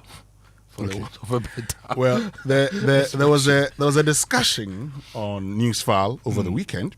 And, lawyer and senior vice president for Imani Africa, Kofi Bento, he's blamed some parents for contributing to indiscipline in schools. Speaking on the issue of student misconduct, he criticized parents who provide cars for their children after having completed senior high school, describing the practice as inappropriate. Meanwhile, former Deputy Attorney General Alfred Adwoa has renewed calls for the retention of corporal punishment in schools. Okay, let's just have a wrap of what transpired on Newsfile. Now, heads of schools are running away because of the stress. Parents go to school and assault teachers. All right? And then I see a trend which I find totally distasteful. Just this week, I've seen about 2 videos on social media of parents driving cars to SHS schools as gifts to their children who just finished, right? They haven't even passed the exam. Parents, and these are videos on social media, maybe they are not true, but I'm talking about something. The parents too are a problem. You buy a car for your child and you take it to the school. What kind of obscene thing is that? And the child just wrote the exam. You don't know whether they will pass or not. In UK, I was just going to a system. In UK, there was a case, Tara versus the United Kingdom, where that chap was given 3 strokes of cane. And the European Human Rights Court said it was against the fundamental right of that child. For that matter, teachers had no right caning. I mean, way back, but now we have it in Ghana. And we also have systems where we are segregating so many international treaties, the Convention on the Right of the Child. If you take it, there's a provision urging states to pass legislations to abolish corporal punishment, etc. We're also a state party to the Convention Against Torture. These instruments talk about the need to preserve the child and also to ensure that the child is not physically abusing quotes. I do not think per our culture, such a system should be embraced by us. We ought to look at these issues on a case-by-case basis because there are different categories of misconduct. But I think that with the case that has brought this issue much more poignantly to the fore in the case of the Boli situation, I cannot see how that teacher is going to survive. Certainly, I expect the most severe sanction to be meted out to the teacher. But let's hear from you also here on the Super Morning Show. Join us on X. Use the hashtag JoySMS. Then on WhatsApp, 055-1111-997. Kojo, there's a message here for you. Yeah. This person says, please tell Kojo Akoto Boateng that when we went to secondary school, we didn't have any graduation ceremony. We didn't die. We're still alive. So there's no need. Okay. One says the challenge is not with the government schools, but with the private schools. What control does GES have on such schools? But I'd love to hear from you here on the Super Morning Show. Keep your messages coming. When we finish secondary school, Charlie, when you finish, you go home. When you finish, you go home. And that's it. After further thoughts, if I had a graduation ceremony with my classmates, with my year mates, had good photos and all those things. It should have added to my senior high school experience. Okay. The same way we go to uni and we have matriculation. Organize a church service. Final church, matriculation, church and then we graduate. Final church service. Final church service. Final church service. In Mauli School, they had SS3 party. So when you finish, now it's organized by the school. Okay. The school itself organizes it. Yeah. So when you finish, you go through that party and you walk away. You're gone. These days in Mauli School, before you finish, the OMSU president, Old Mauli Students Union president, will come and induct the graduating class into the union. So there's something. So yes, but that's it. There's nothing else that you have to do. What is this parties that we're, doing? But this morning, we'll be hearing from the Ghana Education Service. You'll also hear from the Ministry of Education, because there's a good question here about what happens to the private schools, okay? Is it banned throughout? Do you say nothing? They can also not do it, or it's only for public schools? Okay, so, but in the meantime, let's hear from you. Give us your thoughts on the Super Morning Show. Tell us what you make of this on WhatsApp, 055-1111-997. I see loads of your messages. We'll read all of them shortly. But breakfast is already special, but with Nido, it just got even better. Now with Nido 10 plus 1 promo on our 14 gram and 23 gram packs, you have 10 plus 1 more reasons to enjoy breakfast. Buy a strip of our promo packs and get 11 sachet instead of 1. So there's 1 extra sachet free. That's more smiles at the table, more creamy goodness fortified with iron, and more value for your family, because your breakfast deserves a little extra. Promo runs while stock lasts. T's and C's apply. And if you're thinking of traveling to Kumasi and you want to travel in style, download the Oya Bus Ride app and you can enjoy a great service. You will enjoy a great service traveling from Accra to Kumasi. It's raining. It's become a bit more inconvenient to travel. But with this Oya Bus Ride app, you can book your trip from your home on your phone. You choose your preferred seat, you select your pickup location, you track your journey, and even monitor driver behavior for added peace of mind. So if you've not downloaded the app yet, the pilot is happening and it's operating between Accra and Kumasi. Take advantage now and go online, download the Oya Bus Ride app today on Google Play Store or the App Store and discover why your journey should begin on your phone. Oya Bus Ride, no giddy giddy. Oya, let's go. So Ghana, time now to talk about water tanks, and I know by now you know the secret to real water storage. It's simple. If your tank doesn't have the tortoise on it, then you know it's not the correct tank, because the tortoise tank, Syntex tank, is the champion of water tanks. A strong, durable, and built to handle our Ghanaian weather. So rain or shine, Syntex tank has your back. So go outside, check your tank, and if it doesn't have the tortoise on it, then you know it's time to upgrade. Join the Syntex family today and enjoy water storage. That's stuff like a tortoise. Call 0244-335-168 to buy now. Find one of our 400 agents nationwide. You can also shop online at syntexgh.com. Syntex tank is strong, tough. And if you are planning a trip abroad, don't wait until you are stranded in a foreign country. Get covered with Glyco travel insurance before you fly. From medical emergencies and flight delays to lost luggage, Glyco has you covered every step of the way. Visit any Glyco Live branch or you call 0555-305-547. Travel smart, travel protected. Glyco, we cushion you for life. So from now till the end of October 2026, Bank of Africa is offering short-term loans at very slim rates. I like that. To salaried workers, we understand you have urgent needs to sort out, and that's why Bank of Africa gives you that quick turnaround time. So whether it's for school fees, prospectors, car maintenance, or that much-deserved family vacation, Bank of Africa will sort you out fast. Visit the nearest branch or chat Fafa at boaghana.com to sign up. You may also WhatsApp 0244-338-226 for inquiries. Sometimes all you need is a quick fix. Bank of Africa, strong as a group, as close as a partner. And Franco is your leading mobile phone accessories and electronic retail outlet. They have devices from Nokia, Samsung. They have from Apple as well. They have smart TVs. The sizes range from 32 inches to 100 inches. They have the Franco air conditioners, chest freezers and refrigerators, washing machines, microwaves, blenders, generators, and a whole lot of other things. If you need CCTV cameras as well, you talk to them. Now, the good news is that if you shop online on any of the Franco digital platforms, you get up to 40% discount. So download the Franco trading app on Google Play Store or you visit francotrading.com to shop. Franco is still phone papa here. And look, we don't talk enough about how stressful it is to figure out what nourishing breakfast to give kids every morning. So that's a whole chore. Yeah? But that's why Milo All-in-One is such a great option, okay? It has a creamy, delicious taste kids can't have enough of. But there's more to Milo All-in-One than that rich, milky, chocolatey taste. There's so much goodness in every pack. Just take a moment to read the back of pack and see for yourself its important nutrients combined with malt. For malt that supports energy release, cocoa for that rich taste, and milk for calcium to support them as they grow. So keep choosing Milo All-in-One, not just for that special taste, but also for the nourishing goodness. Milo, energy to go further. Charlie Kofi, this one we are talking about the Kaswa Malam Road, the Kaswa Cape Coast Road, and other roads within that part of town. But on Sunday, I went to a place called Ashaiman, New York. Oh, you're in New York? I went to Ashaiman, New York.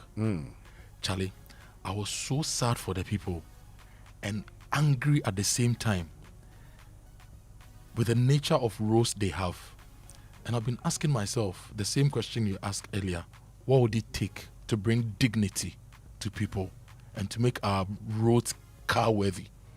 This morning we are talking about all those things. Now, the China-Europe International Business School is offering world-class executive education for ambitious leaders and entrepreneurs. Its global EMBA in Shanghai is taught across 12 countries with unmatched global exposure. It ranks number 2 globally by Financial Times, and it has remained in the top 2 for 8 years. Now, the full-time MBA is also in Shanghai. It shapes future-ready professionals, and it's ranked number 1 in Asia and number 8 globally. They have the Advanced Management Program in Ghana. They also have the Owner-Director Program in Ghana and the Women Entrepreneurship and Leadership for Africa Program also in Ghana. It's run across Ghana and Nigeria. The WELA program supports female leaders and aspiring entrepreneurs to build strong structures and systems for business growth and scale. So if you want to join SEEPS, you can do that by going to their website, seeps.edu/Africa, or you call 0544 315 238 for more information. Kojo, say after me, my salary deserves better. Say that after me, my salary deserves better.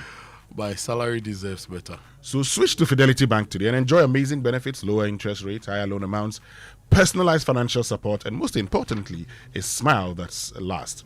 It's time to switch and smile wider with Fidelity Bank. To learn more, call them on 0800 00 3355 or visit fidelitybank.com.gh or connect with them on social media at Fidelity Bank GH. Fidelity Bank, believe with us. And if you're looking for to advance your security career and increase your earning potential, the Physical Security Professional and the Professional Certified Investigator certifications from ASIS International are globally recognized credentials. They help to validate your expertise in physical security, investigations, and security management. Whether you are in law enforcement, the military, private security, corporate security, risk management, loss prevention, or security consulting, these certifications can enhance your professional credibility, strengthen your leadership profile, and create opportunities for career growth and higher salaries. It's ideal for national security, police, military, immigrations, prisons, fire service, customs, private security, corporate, industrial, aviation, ports, mining security, and anybody in the security space. You can call or WhatsApp 024 578 9071. That's 024 578 9071 for more details as to how you can enroll in this program. And Total Energies announces for the information of for the general investing public that the 50th annual general meeting of shareholders of the company will be held in person as well as virtually and streamed live to all shareholders from the Wesley Towers, number 3 Ambassadorial Enclave, Accra, near Total Energies House or the Methodist Church headquarters on Thursday, 25th June 2026 at 11 a.m. Still live here on the Super Morning Show on Joy 99.7 FM. Stay with us. We'll return with sports, birthday messages, and food for thought here on the Super Morning Show. Listen, MPDD. The moment you begin to make noise, you arm the fugitive with all manner of defenses. And so my colleagues had itemized some of the things that have gone on. Now, if you look at Ken's matter, he is going through due process. And that has been my position. That insofar as he's going through due process of law, it is right so to do. And so if a U.S. court has granted him that green card, as you all agree, that is not an insurance against extradition. But it is also an assurance that he cannot be deported. Because prior to this one, his visa had been revoked, and the U.S. government could have used that one just to deport him without going through the extradition process so that he would just come and then face trial. But having been granted this, it means that his stay in the U.S. is now guaranteed. It has cushioned his stay. And so the next step, as we all agree, is to go to the extradition process. You know, I was reading, and then I realized that Ken's lawyers in the U.S. had said that one of their pleadings was that he can't come to Ghana because he cannot be guaranteed a fair trial in Ghana due to the lack of independence of Ghana's judiciary. Yes.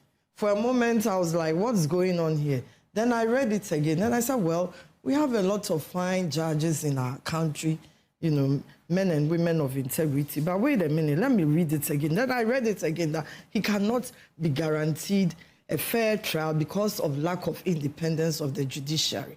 Then I started thinking about it. Yes, lack of independence of the judiciary. First, there's something that I looked at.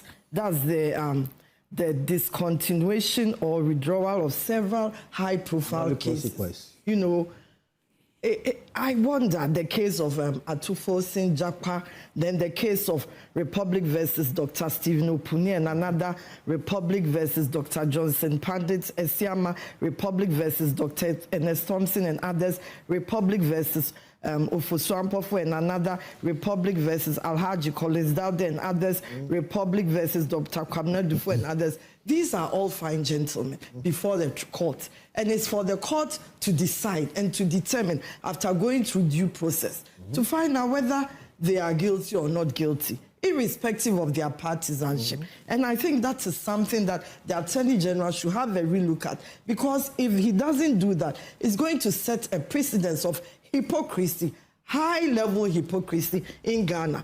Why should some people be before the judiciary, trial courts, in our jurisdiction, and then suddenly their government comes into power, and then the case is discontinued?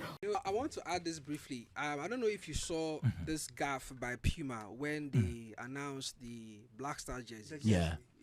The TikTok video they put out, they laced a Nigerian song under that video. Okay. I don't know if you saw the conversation online. I mean, some of us, because of what we do. Yeah, the X. Yes, it created. I didn't understand why at the launch in the States for the jerseys, the song that was being played at the launch was Dope Nation's Kakalika. But when Puma was announcing it on TikTok and their other social media platforms, they laced a Nigerian song under. And when Ghanaians went into the comments to ask, they said they don't have enough in their commercial library. How? You don't have enough. How? You don't have enough clearance in their commercial library. Clearance. And I'm thinking, this is Puma. If anybody at all would drop the ball, it's not an institution like Puma. And Puma is telling us that since 2000 and oaghana.com for details. And Franco Trading Enterprise Steel. Phone Papa Fie. Whose birthday is it today? Today is the birthday of a very special woman, our friend, our sister, Ivy Heward Mills. Okay. Happy birthday going out to you. Hi, Ivy Heward Mills. And Juliet Glovagati turns 40 today. Okay. Juliet has been through quite a lot, and so her 40th is a moment to smile and thank God for her life. So, Juliet, happy birthday to you. And also going out to farmer Tony Morrison. Oh, Tony. Yes. Today is also the birthday of Ni Adekleg. So from all of us here at the Multimedia Group, we say happy birthday to you. Also the birthday of Nelson Koshi Hoseto Dasegla, founder and chief solutions architect of Koba. From all of us here at the Multimedia Group to you. And finally to my friend Ubed Kofi Tete, who is vice chairman of Bedos Fitness and Fun Club, and also the CEO of the pub. Today is his birthday. Yes. And Della Russell says it's also the birthday of Felicity Nelson today. Happy birthday to you, Felicity Nelson. Great. All right, so let's get into the Sports Center now, and it's proudly brought to us by MTN. Switch to MTN's eSIM eSIM. Download my MTN app to go SIMless today. Standard Chartered Bank, here for good. DSTV, you know the biggest football tournament is here, and DSTV is giving you front row seats to all the action live as the FIFA World Cup 2026. And it's that time when everything can wait, even sleep can wait. DSTV, your home of entertainment and high-sense everyday prices for everyday people. And Standard Chartered Bank is 130 years old. They come to you with experience worth 130 years, with connections built over these years, and with the right systems to help you grow. It's 130 years of expertise to drive cross-border connections that move businesses forward, support your financial and wealth aspirations, and to also sustainably impact communities. As always, Standard Chartered believes we can achieve more by partnering together. Standard Chartered is here for good. But you know, sometimes big moments start with something, with small things, a call to a loved one, a Momo transaction to support family, and a bundle to grow your business. But what if they could lead to something bigger than you ever imagined? With the MTN at 30 promo, every call, every text, every browse, every Momo transaction, every connection to home fiber, and every activity on the My MTN app earns you points towards amazing rewards, including 9 brand new Toyota Land Cruiser Prados, over 10 million Ghana cedis in cash prizes, and unforgettable experiences just for you. Because every move counts, dial *530# or use My MTN app to participate now, and let's stay connected everywhere you go. MTN at 30 promo, make every move count. T's and C's apply. And the Ghana World Cup is still happening. This year, I believe, is the Ghana World Cup because we can really do way better than we've done in the previous World Cups. From Hacho to Kumasi, the rhythm of the game is calling, and Hisense is bringing the stadium heat right to your doorstep. They have a special promo ongoing from now till the 28th of June. Every goal, every celebration will feel legendary. Whether you are screaming goal from your bedroom, the office, the lounge, the TVs and the sound systems from Hisense are built to capture that authentic stadium atmosphere for every football lover in Ghana. So upgrade your viewing game with a massive range from 32 inches to the mind-blowing 116-inch giant screens. You can call Hisense on 030-255-0000 or you go to hisense.com.gh. They've partnered with MTN and DSTV to bring you special World Cup packages when you buy selected Hisense models. So give them a call, find out more, and enjoy everyday prices for everyday people. Bro, good morning. Good morning. How are you? I'm great. Looking forward to Ghana winning tomorrow against England. And Thomas Partey scoring the only goal. Yeah, welcome to the Joy Sports Center with me, Muftau Nabila Abdullah. Coming up. Here is Salah cutting in from that right wing. Plays the 1-2, gets it back, and Mo Salah scores for Egypt. Mohamed Salah scoring Egypt's first goal at the FIFA World Cup, and they also secured their first ever victory in their history of participating in the FIFA World Cup. They first qualified in 1934, but they finally secured victory. Also coming up. Danny Carvajal, part of the Spain picture. There they come again. Lamine Yamal! There is his moment. He has arrived at the World Cup. Lamine Yamal's opener inspired Spain to a thumping win over Saudi Arabia to take charge of Group H as they continue their journey to ensuring that the issue of having difficulties since they won the World Cup in 2010 changes, or their trajectory changes. We'll also tell you more later. But first, the Black Stars are ramping up preparations for tomorrow's second World Cup Group L game against England in Boston. This follows their hard-fought 1-0 win over Panama that boosted morale in camp.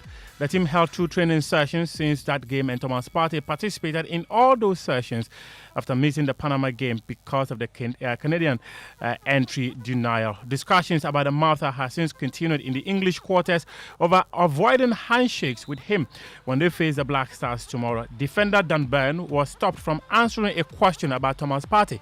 And the squad this week is going to come up against Thomas Partey. I wondered whether you'd all discussed that as a group about how you might have approached that. Sorry, Steve, for obvious legal reasons, we're not going to go there.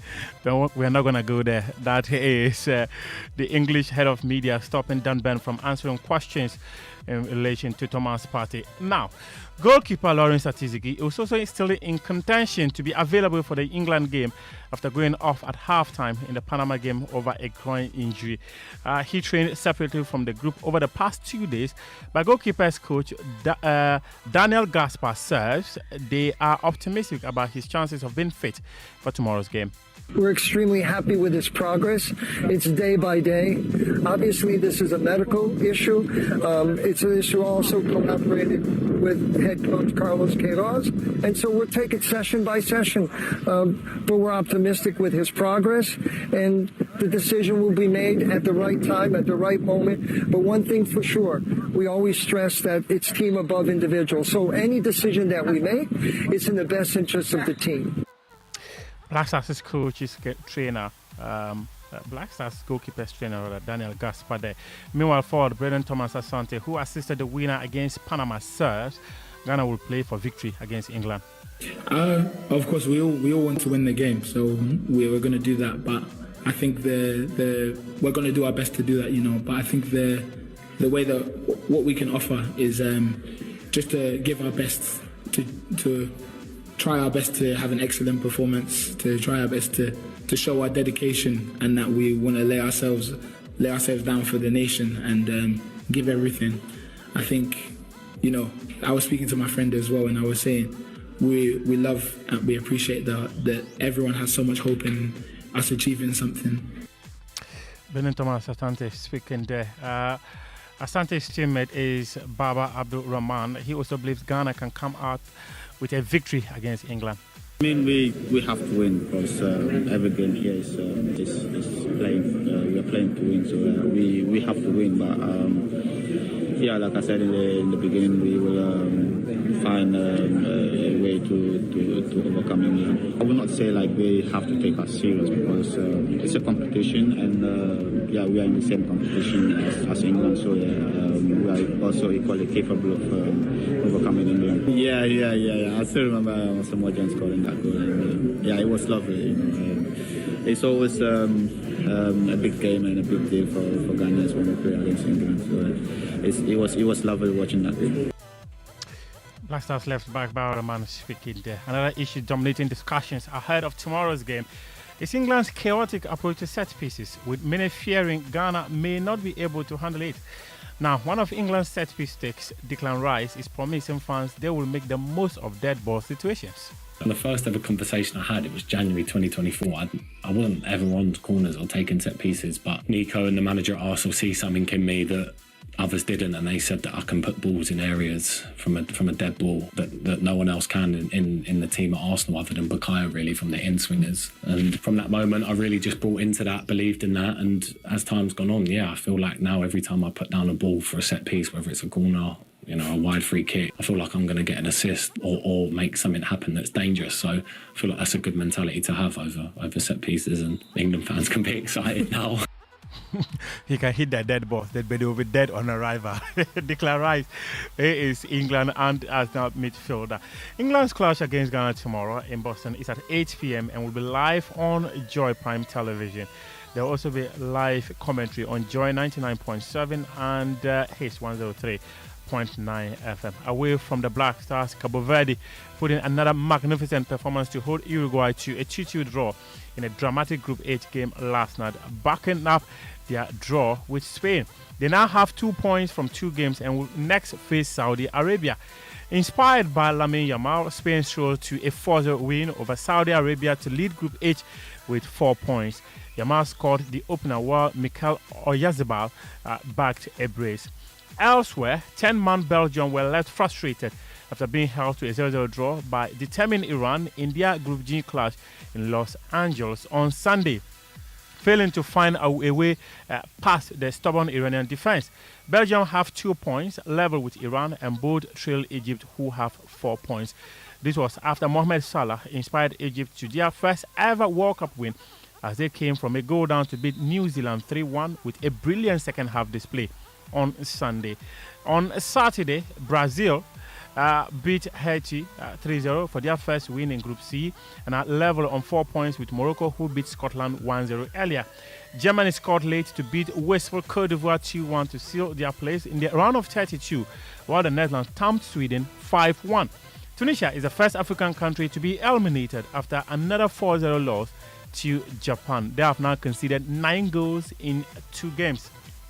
Today's fixtures, we have France coming up against Iraq at 9 p.m. Argentina will play Austria at 5 p.m. Norway take on Senegal at 12 a.m. on Tuesday, and that game will be live on Joy Prime.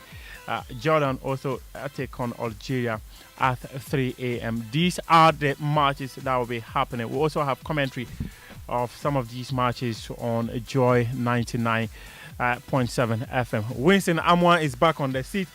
I don't know if you're optimistic about Ghana's chances of beating England. I still don't have a feeling that we're going to win this game.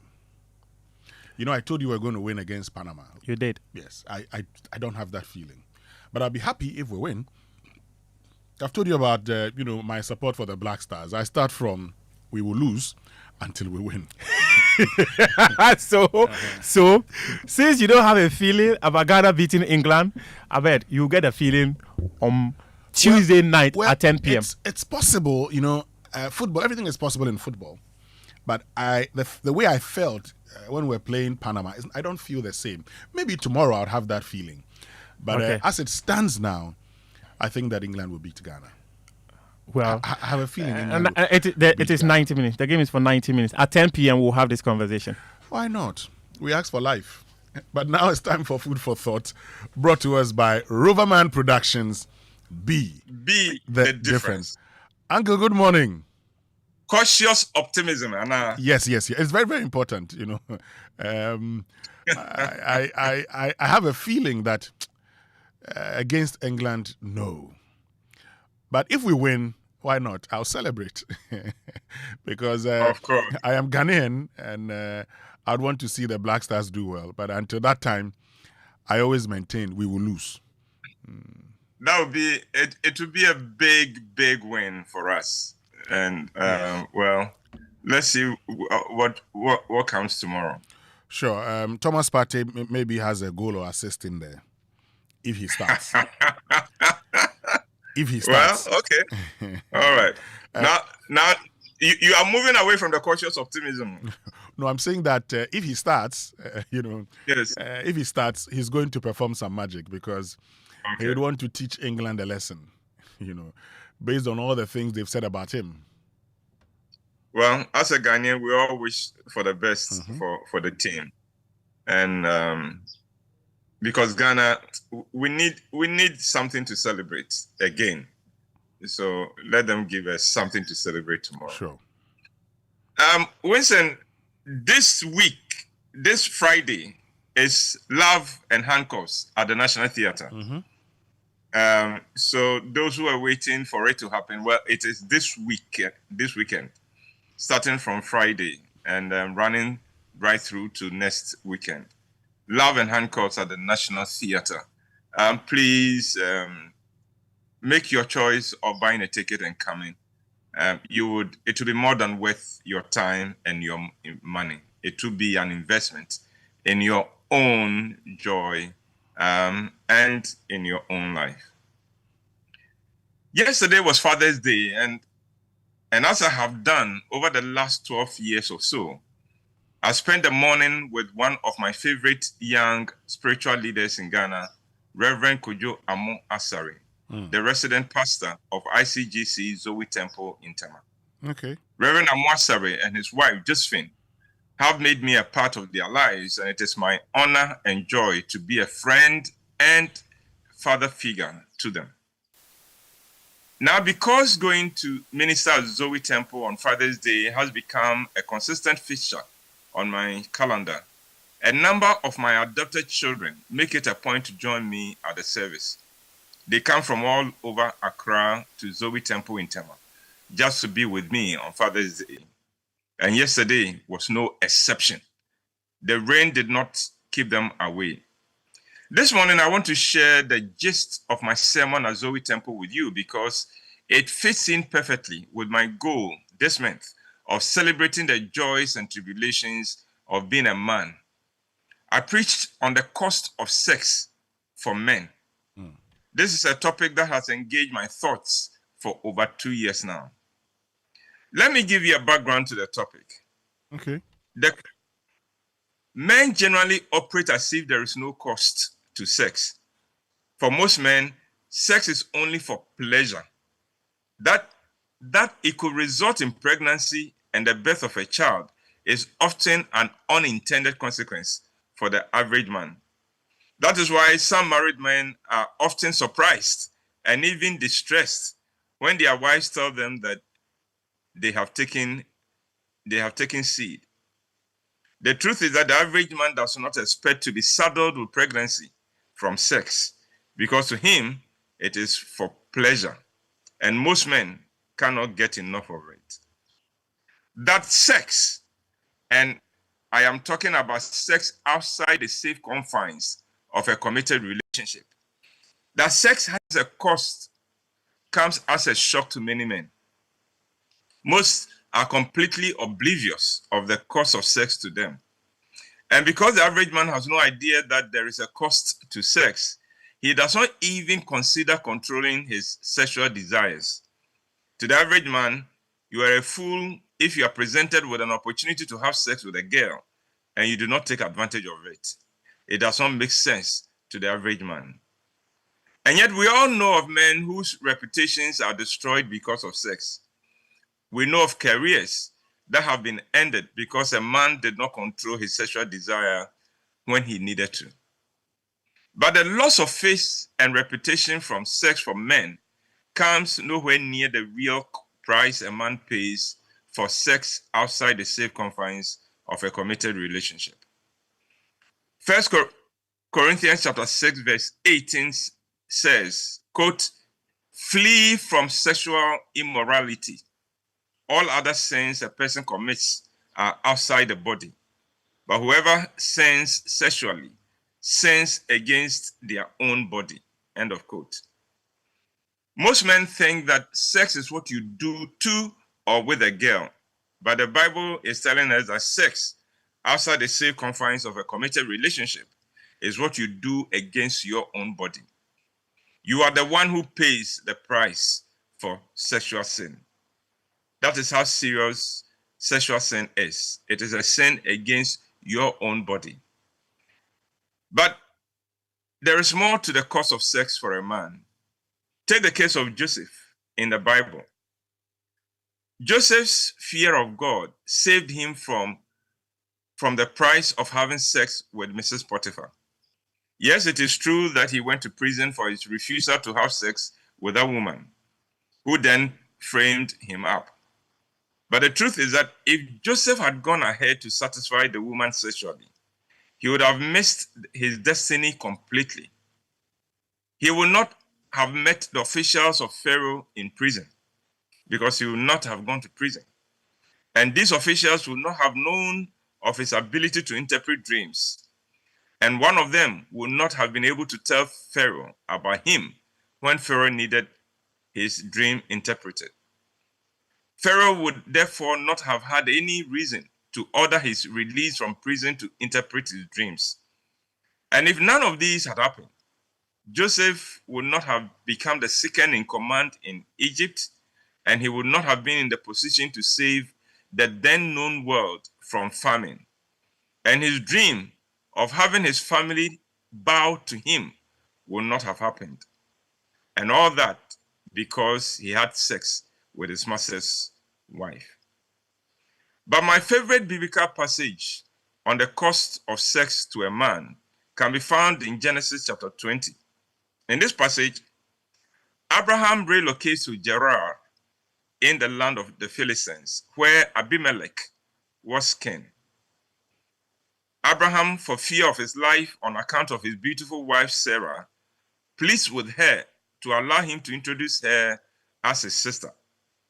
He knew that with a beautiful wife like Sarah, the king could order his execution so he could have her.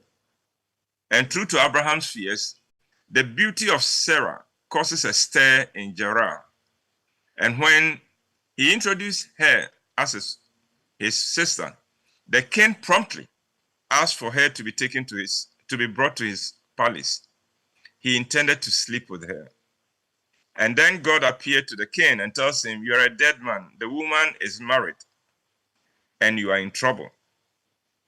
Abimelech pleads his innocence. He tells God that he did not know that she was a married woman, and so he should not be punished for going in for her.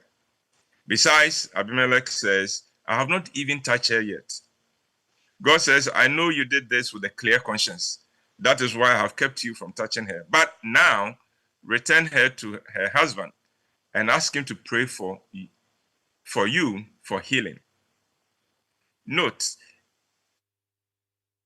in taking someone's wife into his palace with the intention of sleeping with her, even though he hadn't done it yet, Abimelech had brought trouble onto himself and his entire household, and he did not even know it. Mm-hmm. And that is the serious thing about sex outside the safe confines of a committed relationship for the man. The man often has no idea that he's even paying any price for it. In Abimelech's case, he brought a disease onto himself, and the wombs of every female in his palace had been closed. And they did not know it, and he did not know it.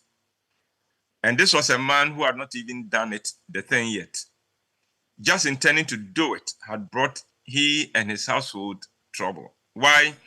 Because according to Jesus, the standard is, if you look upon a woman with lust, you have slept with her.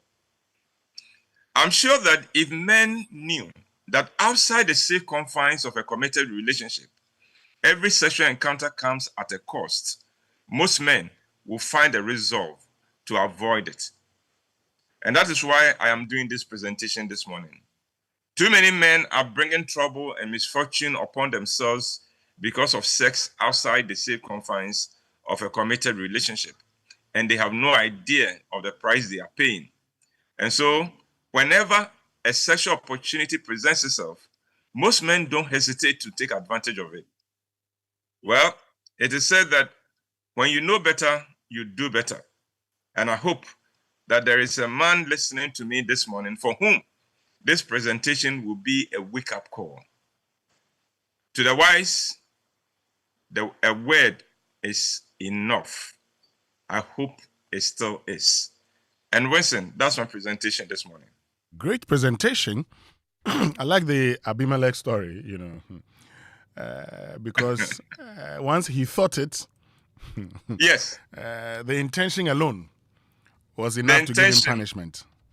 And the action of taking that woman and bringing the woman into his palace brought quite a lot of trouble. Every womb in his palace had been sealed. And, and this is the frightening thing. He had no idea. The women themselves had no idea. Mm-hmm. And when you mess around with sex, that's what happens. You pay a price and you have no idea you are even paying the price. Thank you very, very much, Uncle White, for joining us with Food for Thought here on the Super Morning Show. And the Business Minute brought to us by Anointed Engineering Services, the generator experts, and it returns tomorrow. By now, Anointed is into the sale of ultra-silent and fuel-efficient diesel generating sets with their sizes ranging from 5 kVA to 3,000 kVA at competitive prices. And for every generator you buy, you will enjoy a 5-year warranty. They also undertake maintenance and repairs of all kinds of diesel generating sets. The services include a 24-hour emergency service, sale of genuine spare parts, reliable rental service, professional advice, and sale of tower lights and rental.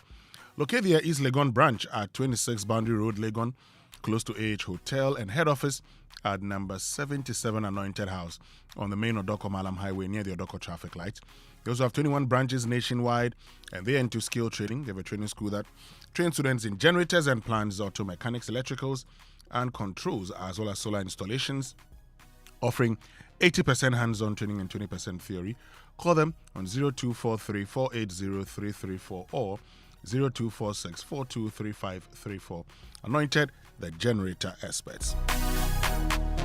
And in partnership with the National Theatre Joy and Joy FM, Roverman Productions presents an Ibuite original play, Love and Handcuffs. So Dave receives a mysterious visitor whose shocking request turns his quiet life upside down. Suddenly the police are involved, danger flies around the house, and his wife Mabel won't stop interrogating him. To make matters worse, the thief falls in love and Dave has the final say. Love and Handcuffs is a hilarious roller coaster of chaos, romance, and non-stop surprises.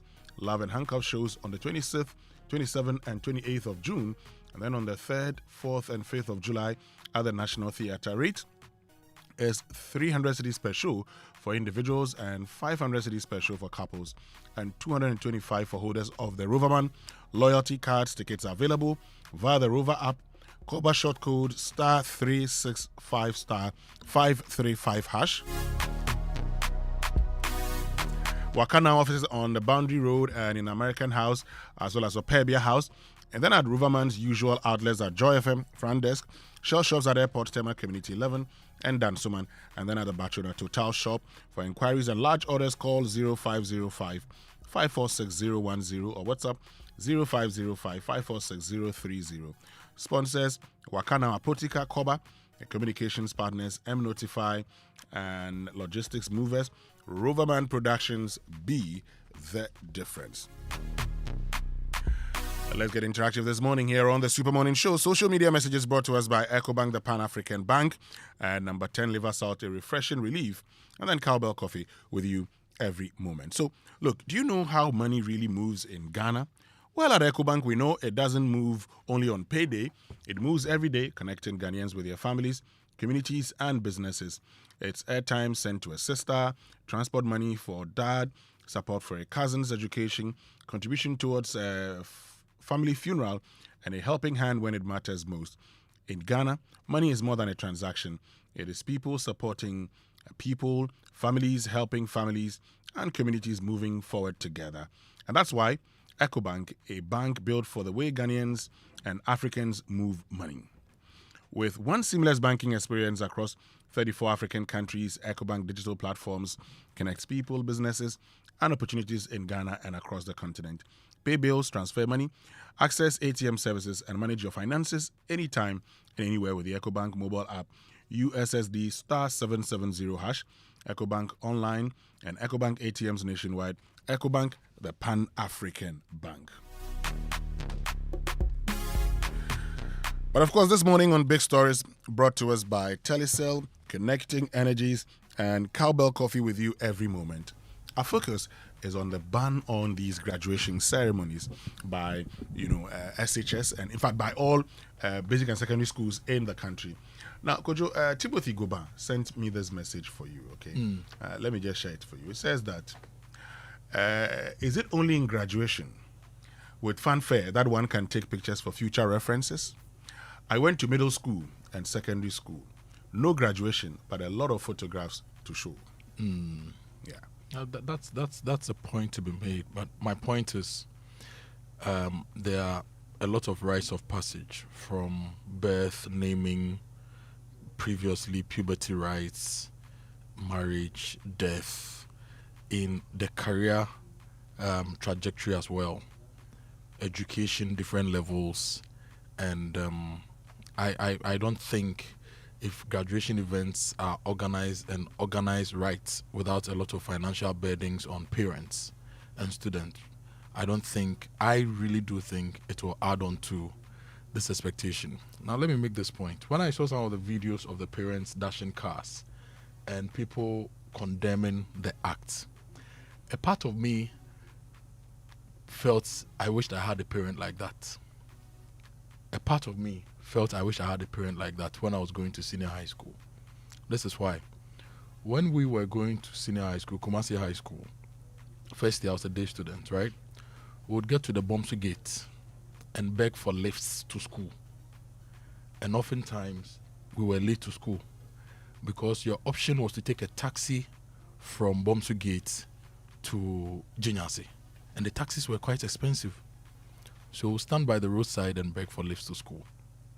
If at that point my parents could afford to buy a car and take me to school and take my colleagues to school, I'd have loved it. So my point is, yes, some parents want to show love to their children, but within the school environment and the way they did it is over the top, and we should not encourage it. The same way some people didn't have graduations. I never had any graduation, even to the tertiary level, I never attended any of those events. But if you look at it very well, it's nice to have those things. If you can organize them in a measured, structured way without the over-the-top expenditure and expectations, it will be nice. You know, I'll just say one thing on this. Because we cannot, you see, because we cannot, that's why they're banning it. Because if you open it up, I mean, if you say, oh, don't do it in this way, who defines what way? Okay, I say, this is, I mean, if I have too much money, I don't see this as, you know, spreading too much money. No. You may consider that as, oh no, this is unacceptable. Somebody says, for me, it's acceptable to me because I can afford it. So I say, it's enough. Stop it. When your child comes home, organize a party. So one day, just when you finish your final exam, you go and pack your chop box and you go home. Go home. We'll do a party for you. Go home. We'll do a party for you. You don't need to disturb others. Charlie. Anyway, let me tell you about Cowbell Coffee. We are all hustling. We are all trying to make it work. We all have big dreams, and we are chasing those dreams. And we go through moments every day when we need something that helps us show up and keep going. That is Cowbell Coffee. So whether you are grinding for that exam, pushing deadlines at work, or cooking up the next big idea, Cowbell Coffee gives you that creamy taste and rich coffee aroma to kickstart your day right, and you can enjoy it anytime. And because success doesn't happen overnight, it's the little moments we all know, the early mornings, the late nights, have that companion that will take you through all. Cowbell Coffee with you every moment. So look, the days of travelers, the days of switching off your data when you travel are over, because Telecel World Plus roaming bundles give you unmatched value and the best rates across up to 100 countries, including every country in Africa. No more landing in a new country and worrying about how to connect, about how to order a ride, find your hotel, navigate a new city, or stay in touch with family and friends. No more hunting for local SIM cards, no more fear of expensive roaming charges. With rates from just 0.09 pesos per megabyte, an incredible value on voice and data. Telecel World Plus roaming bundles keep you connected from the moment you land. So whether you're traveling for business or holiday or following the excitement of the World Cup, you can stay connected with confidence wherever you go. So relax, don't worry about roaming costs, just do you. Dial *5959# or activate your bundle on Telecel Play app today. Telecel, connecting energies. Okay. Now, this morning also on our traffic watch, our focus is on the Kaswa Malam. But Kojo, there are messages also from other parts, okay? And it's not just about Kaswa. I'm told that the community 25, again, I'm told it's so bad that the traffic on the Bombaria to TT Brothers stretch is unbearable this morning. And sadly, there's a condition that has existed for about a month now, as there's a pothole caused by the rains just before the TT Brothers traffic lights. I've seen this thing. As for me, I have given up on this country as our MCs, Assemblies, Roads Minister cannot even solve simple problems. They can't say they aren't aware or cannot do anything. It's just sickening living in this country when simple issues cannot be solved. Yet we end up paying lots of pay-as-you-earn taxes just for absolutely nothing. Even water, which is basic necessity, we don't get as residents of Def Traco and the Community 25 environs. What a sick country. From Dennis Foliche. Stay with us.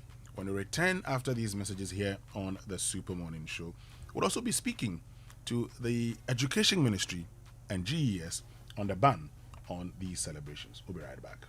5, they've been partners with the Black Stars. They are telling us that they don't have any Ghanaian song. Now, Auntie Grace's song was 2006. So they are telling us that since 2006, they don't have Auntie Grace's song in their commercial library. That is where institutions fail. Because GFA, who is responsible for these conversations, should have stepped in and say, okay, we have someone like Grace Ashley who has been doing songs for the Black Stars. Even if you don't have Dope Nation Kakalika, which I know it is very ridiculous to even think about, why don't we have a Ghanaian song list under it? Yeah.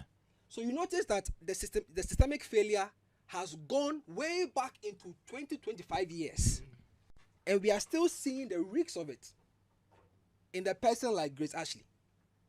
Tomorrow we don't know who next will come and be the next Grace Ashley and suffer the same thing. You understand what I'm saying? So it's a sad development. Anytime we talk about Grace Ashley and the Black Stars, now we have to think about how she's going to go to the World Cup. Like, why are we even having this conversation today? Like, why are we having? I don't understand. I think it's a situation where, because of the lack of data, the quantum of the opportunity hasn't even been estimated. It's like, oh, people will buy the jerseys, but how many? So hopefully, now that you can't help but notice the number of people who are wearing the jerseys, hopefully that's where we are headed. But if we do not have an authorized person who is selling, then we'll never get the data. Exactly. Because I can tell you, I know corners. It's not just Togo. I know corners where the T-shirts, some are being made here. And for me, because I like to follow the money trail, if it's being made here, I'm happy with it. It's Ghanaian emotions that's bringing the value. So let Ghanaians benefit from it. But there's such an opportunity because not everyone wants the 150 CD one where you wash and it's gone.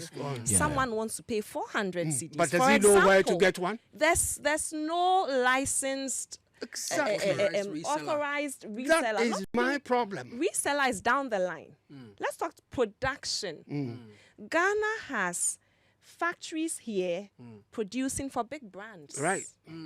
Some of the big brands that we buy, we have garment factories here who make the stuff. So why can't we have these jerseys made here? Reselling is further down the line. And if you look at the economics of this, from the people who do the cutting, to those who do the sewing, to those who print, to those who do the packaging, in 2025, football shirts, only the shirts, it's a $6 billion business. So I think it's not just a case, because the GFA can open a shop any day. It's just that they haven't sat to, I think that they haven't sat to realize the size of the opportunity that we are sleeping on. And hopefully this is the time that it starts. And they have not been deliberate about it. And may I add, because maybe someone is listening, please, now that we are realizing the size of the opportunity, this is not the time to go to China and go and print and come and sell here. We are talking about creating economic value here. Produce here. Go there. Let the Ghanaian emotion. Someone has died from watching the games. Right. That's a level of investment, emotional investment. Let Ghanaians benefit. Don't just go and print in China and come and sell here. Selling is further down the line. Let's make the stuff here. All right. And Martin Amidu is saying, put her resignation letter out there. We have to see what reason she... Well, the government spokesperson addressed that, and he indicated that, yes, she had tendered in her resignation in September last year, and that upon an intervention by the council, the president was convinced to stay, accepting the resignation, for the council to try and see whether they could speak to her to find out if she had some grievances that could be addressed. And I think the intent was to see whether she would have rescinded her decision. That didn't happen. She obviously stood her grounds. And now the matter has been made public. Whether it is late or it is early, I don't believe that the situation caused any breach of any law, or there is an indication of any infraction. So I think that she has done this probably based on principle, as others have alluded to, and she has chosen not to make a reason public. She has not communicated that reason in the communication to the presidency on her resignation. And knowing her, she's not a timid soul.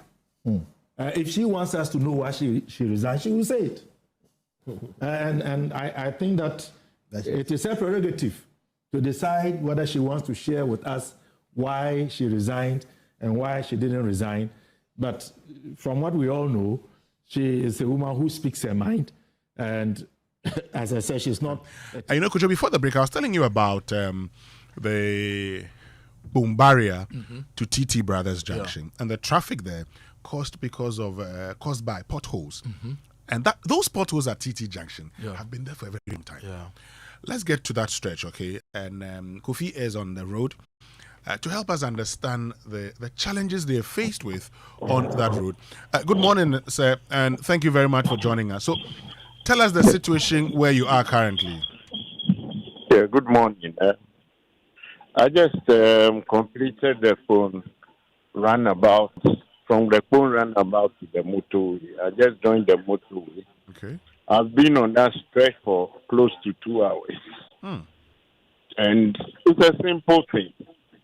I think Winston read something from a resident around, and that sums up the frustration under which we operate here. It's simple. Just filling the potholes to let the cars flow. It's not done. Now it's turned into manholes. And you cannot pass there.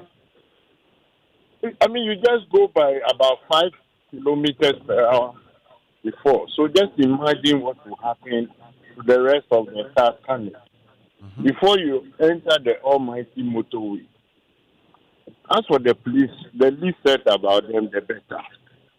Oh, why? Yeah, they don't do anything. They just converge in 4-4 and they converse. You tell them they don't even mind you. So we are left on our own. I wish one of these days, the IGP or the head of NCTD can come and have a look at what is happening on that road. And then the other side, that one that goes to Akoto. Okay. It's messy. You leave home, it takes you almost 3 hours. On your way back, 3 hours. So productivity is zero. Wow. Kofi, thank you. We plead with the government to do something about it. At least there are contractors working there. And they can see, they know what is going on, but they don't care. Okay. We in fact, we'd also follow up and try and get some response from the contractors. Thank you very much, Kofi. But Kojo is also on that same stretch. Let's hear from him, and then we'll look at the kilometers. Kojo, I know you are trying to find out the total kilometers and what the current situation is. But Kojo, so where on that stretch are you, and what's the situation there? Thank you. I've been able to cross onto the motorway, fortunately, but still very bad on the motorway. Heading to the Manette State, very, very bad, serious traffic.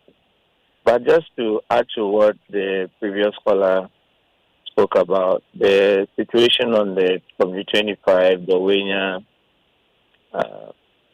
road to the motorway interchange, it's very bad. Either way, whether you're going towards the Wenya in the morning or coming towards Accra in the morning, very, very bad. The situation at the TT Brothers traffic light is the worst of all. And it's something you could see can be fixed in a short period if we really paying attention to it. The question is what the assemblies are doing with the drip machines they are supposedly have been equipped with. No action at all. And a short distance takes you forever to cross. You have to leave home sometimes 5:30 a.m. to drive on a stretch that is about 35 kilometers to Accra. And why should it be so? It is very, very bad this morning. So please bring it to the attention of the authorities. We need help on that stretch. Sure, we definitely will do that.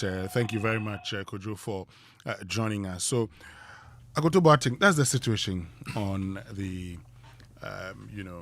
Bombaria, the Community 25, Dowenya to the motorway. And I know that road. The last time I got there, I was in traffic. And I thought that the TT Junction, potholes had been fixed. But we were in traffic for a long time, only to get there and realize that was the problem. Yeah. And this road has been in this bad state for about 10 years. Yes, the traffic that the Dawenya Pram people have been dealing with has been there for about 10 years. Until recently, it used to be one of my regular routes to work. I used to use it every day to the Tripoli area. And if you pick the distance from Pram Junction, for example, to Accra Mall, you're doing just about 34 kilometers. So 34 kilometers, if you are not driving fast and you're driving at a constant 34 kilometers per hour, you should be able to cover this in 1 hour, right? Mm-hmm. If you are driving at, say, 68 kilometers per hour, you should cover this distance in 30 minutes, maximum 45 minutes. But people sometimes spend hours on it. And previously it used to be crazy because it was just the people who were traveling from Accra to that part who were suffering. Now there are people who work at Quabanya and they are driving to Pram Junction home, and sometimes they spend 3 hours from Quabanya to Pram Junction. And these are people we know, people we talk to, people who share their experiences. And for a distance of 34 kilometers, if a state apparatus will sit down and let over 100,000 people who use that stretch every day spend an extra 2 hours in traffic, look at the man hours we are wasting and the productive energy that we are wasting, plus the fuel we are burning. And because of the nature of the road, whether you speed or not, you are breaking your vehicle. Your lower arm will suffer, your exhaust will hit something. And people are going through this every day and they get to work exhausted. They're expected to perform and go home. So sometimes, if you need to hit town early, in fact, there was a day we invited a guest to this show. One of our guests, he lives in the Pram area. We called him to come to the studio for a conversation. I said, you won't come. He said, why? I said, Charlie, the traffic is too bad. You won't come. He will just stay at home and work from home. And you would think that after all this stress, we will be smart enough as a people and use the resources at our disposal to reduce the stress on these people. But over the years, we've not seen any institution, any leader make any attempt to reduce the stress on these people. One is it's a big industrial hub, and now it's become a very big residential area. So it's affecting industrial movement, it's affecting commercial movement, it's affecting residential movement. And we have suggested before that if we really want to do this, we can create alternative routes for people to use on that stretch whilst we attempt to fix the main road. And the alternatives are there. Whenever I use that road, if I'm going to the Dawenya side, when I get to the that big mall, what is it called? The big mall. There's the beautiful flower pot. Palace. When I get to Palace, I turn right.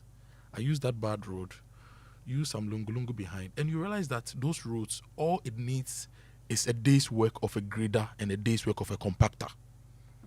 And that grader will take about 3,000 to 4,000 cedis worth of fuel, pay operator 500 cedis, rent it for another 3,000 cedis. So 8,000 cedis for a grader, 8,000 cedis for a compactor. It won't cost us 20,000 cedis to grade that Palace Road and compact it properly. And it can take you all the way to that estate. I usually forget the name of this estate. There's this biggest, is it another Regimental or something? When you get to Def Traco. It takes you to Def Traco, and you can drive in front of Def Traco all the way to the back of Dawenya, and then hang a left and join the main road to Dawenya. And it won't take much to do this. Are we saying the MCs and their infrastructure officers, their economic officers, they can't think about these things and do these things? Are we saying that the DRIP Secretariat can't do this thing? Are we saying that even the Ministry of Roads, which is constructing the main road and should provide alternative routes and diversions, has not thought about this to help the people in Dawenya and the other people in the other places suffering? Kojo, look, let's do this because there's something that can be fixed. We're trying to get into contact with the engineer working on the 2025 road to find out what they are doing, the scope of work and everything. But if you go to the Kaswa area, Malam to Kaswa, and look, for thousands of the commuters who use the Accra-Kaswa highway daily, traffic congestion has become an unavoidable part of life. But many road users say the situation is no longer being caused by a sheer volume of vehicles alone. They blame the worsening condition on sections of the highway, particularly around Malam Junction, where deep potholes and damaged road surfaces are slowing traffic to a crawl and increasing the risk of accidents. Maxwell Agbagba visited the Malam Junction and has more in this report. It is just some minutes after 11 a.m. on a busy weekday. Traffic is bumper to bumper on the Accra-bound section of the Accra-Kaswa highway. On the Kaswa-bound section, 2 motorbikes have crashed into some of the many potholes on the stretch. The men who were lying unconscious on the road have been carried in the back of a pickup truck and driven away. A journey that usually takes about 45 minutes from Kaswa to Accra is now taking commuters close to 3 hours, largely because of the many deteriorated sections of the highway. One of the major causes of the gridlock is the badly deteriorated section of the road at Malam Junction. Erasmus Alute is concerned about the gridlock on the Accra-Kaswa highway, particularly the deteriorated section at Malam Junction. So 5 meters away, I saw whatever happened. It's like they all bumped into the pothole. Very bad incident. So with the potholes, I urge this current government and then the Minister of Roads and Highways to be on the contractors. Because I think this road it's not even up to 10 years old. And you can see the potholes right in both directions. And this is creating a lot of accidents and also traffic. Oh, this traffic, Charlie, you can be on this traffic for more than 2 hours. Especially getting to 3-4 p.m. going to Kaswa or coming from Kaswa, the traffic is very bad. We should fix the roads and fix them well. No contractor should be spared.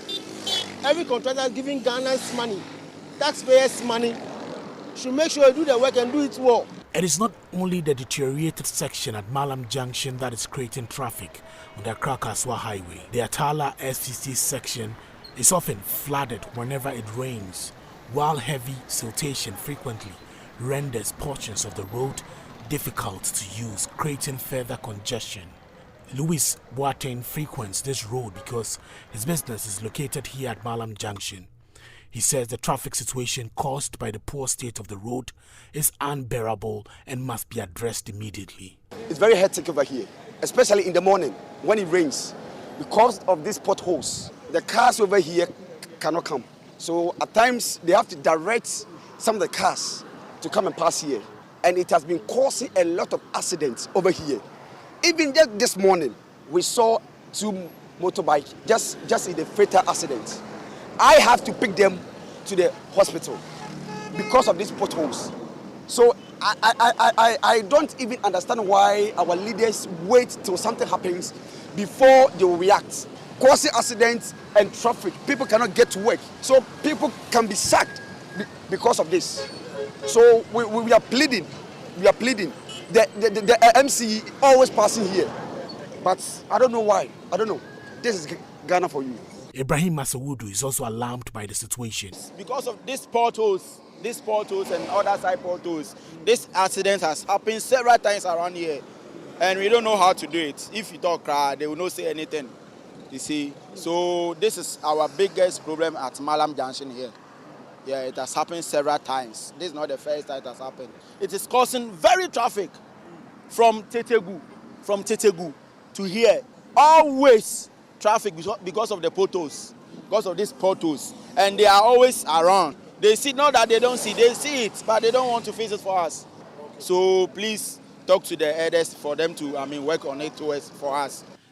Traffic Malam Junction. Here at the Malam Junction taxi rank, I've met the chairman of the Taxi Drivers Association, Ata Nicholas.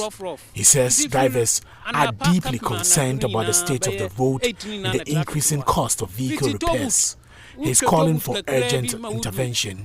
Traffic Malam Junction. And he said, he said, all the traffic you see on this road is caused by the deteriorated state of the road at Malam Junction. The road has become badly damaged. The traffic starts in the morning and sometimes lasts until 8 p.m. From the old toll booths to White Cross, vehicles are stuck because of the poor condition of the road. Once you pass Malam Junction, the road becomes free. The government should do something about it, he said. Before Malam Junction traffic overhead national, we are free. Until the whole traffic over Firanapa by 5 o'clock. Esisusa kapma imbiru baye 8 and 9. Nti yasra ban say one more na one year enye sebu kura. The chief of Lafa Zongo at Malam, Abubakar Siddiq, says the situation has become a major challenge for residents and commuters and must be addressed urgently. It's too bad because, as you can see, the traffic starts from here somewhere up to Barrier, so it's really affecting road users, which the drivers and the community as well. Yeah. Yes, I wanted to fix it, which I'm going to do something about it because as a traditional ruler, I have to call the attention of the assembly to come and do it. And then the road itself was caused by the flood. Initially, there wasn't issue like this. It was a flood issue. I think the water that came from the upward, the hills, came to stack here, and then that's the reason why I think we're having this. Residents, drivers and commuters who use the Accra-Kaswa Highway daily say the deteriorating sections of the road, particularly at Malam Junction and the Atala SCC stretch, have become a major source of frustration, costing them productive hours, increasing vehicle maintenance costs and posing serious safety risks. With traffic stretching for kilometers and travel times increasing significantly, they are calling on authorities to urgently repair the damaged sections before more accidents occur.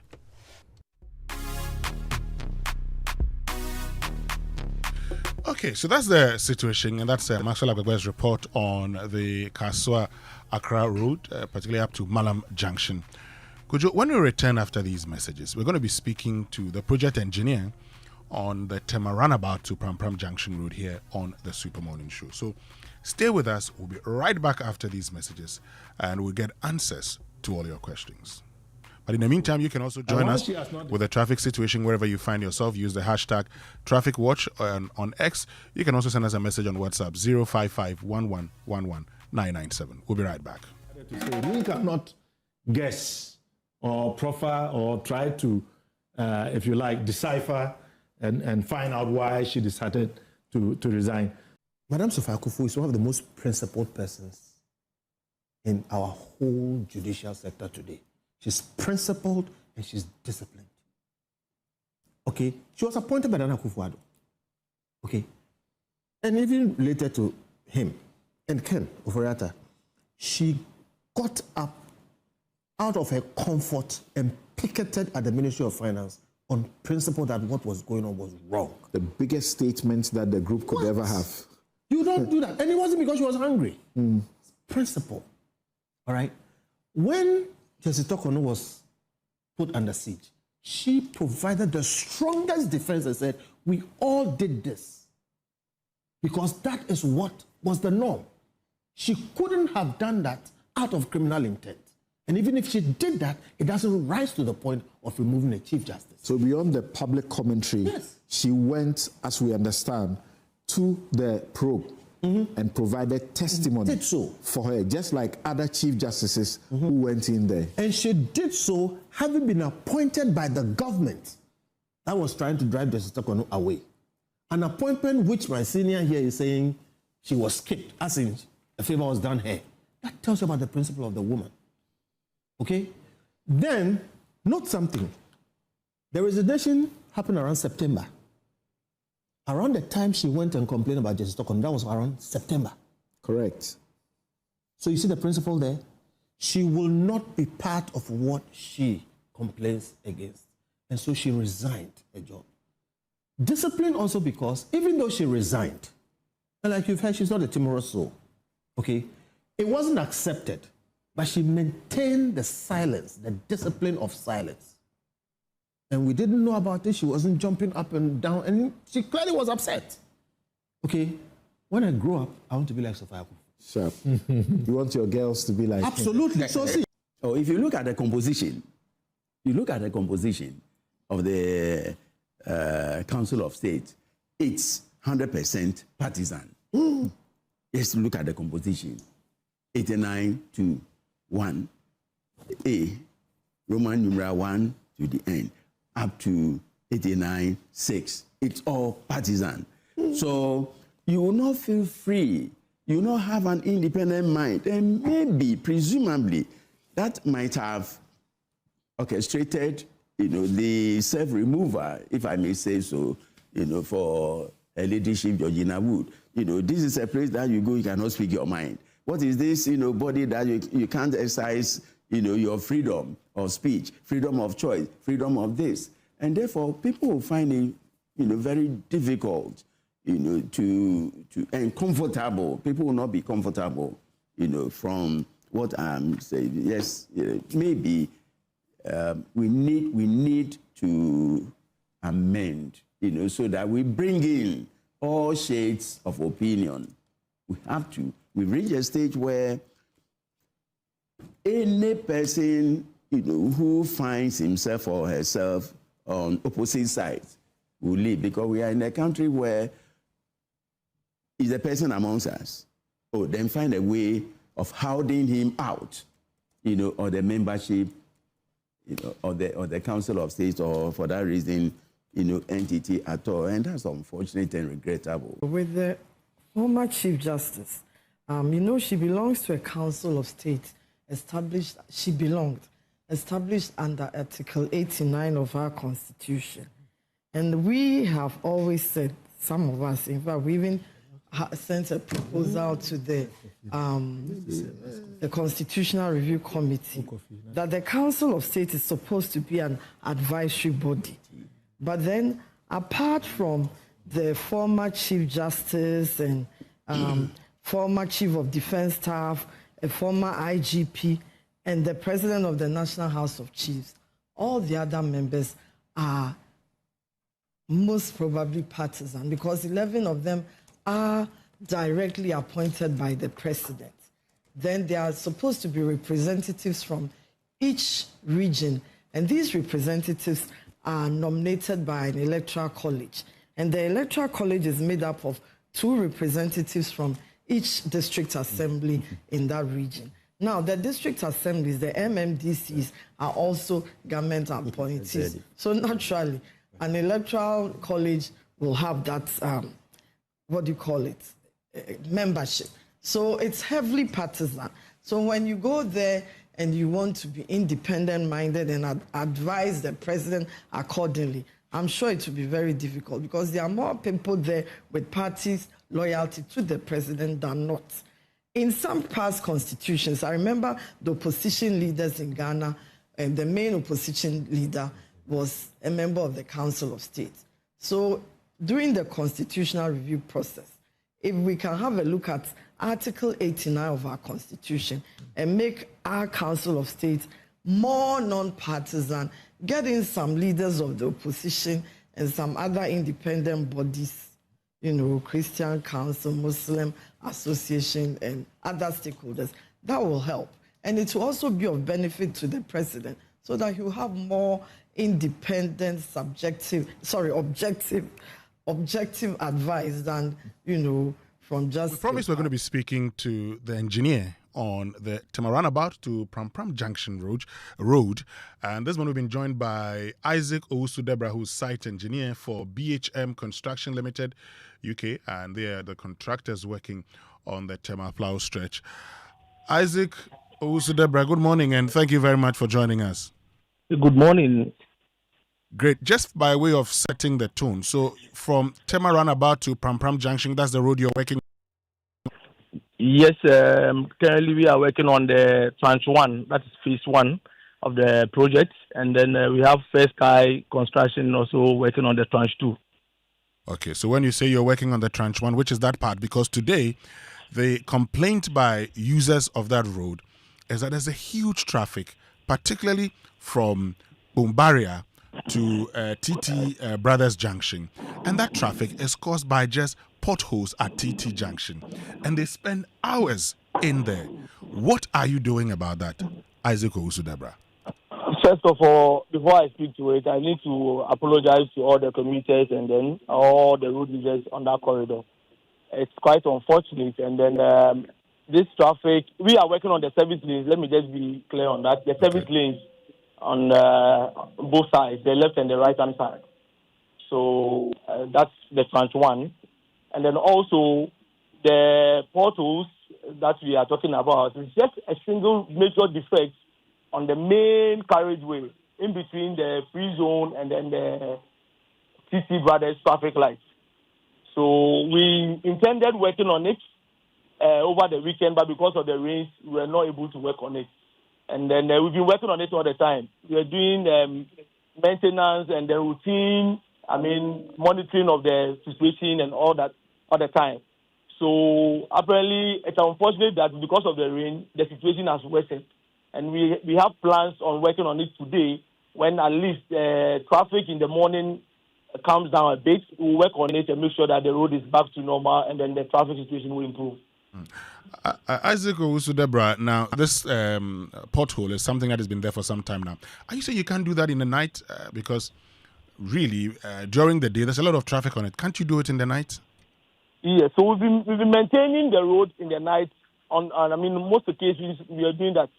But sometimes in the night, around night, especially even on weekends, we are even amazed with the traffic situation sometimes during the night, and it makes it very difficult.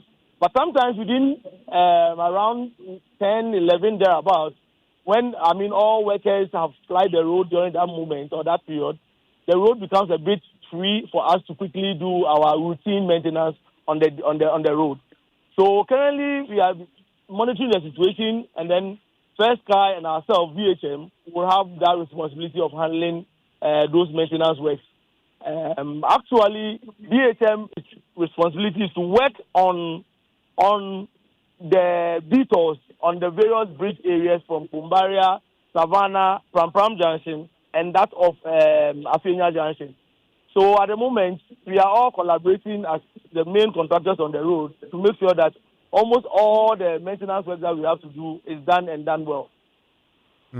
The other challenge has to do with the diversions, because many people say the road is being constructed and they're stuck in traffic and they don't have the diversions to actually get onto these diversions to reduce the hours spent in there. What are you doing about that?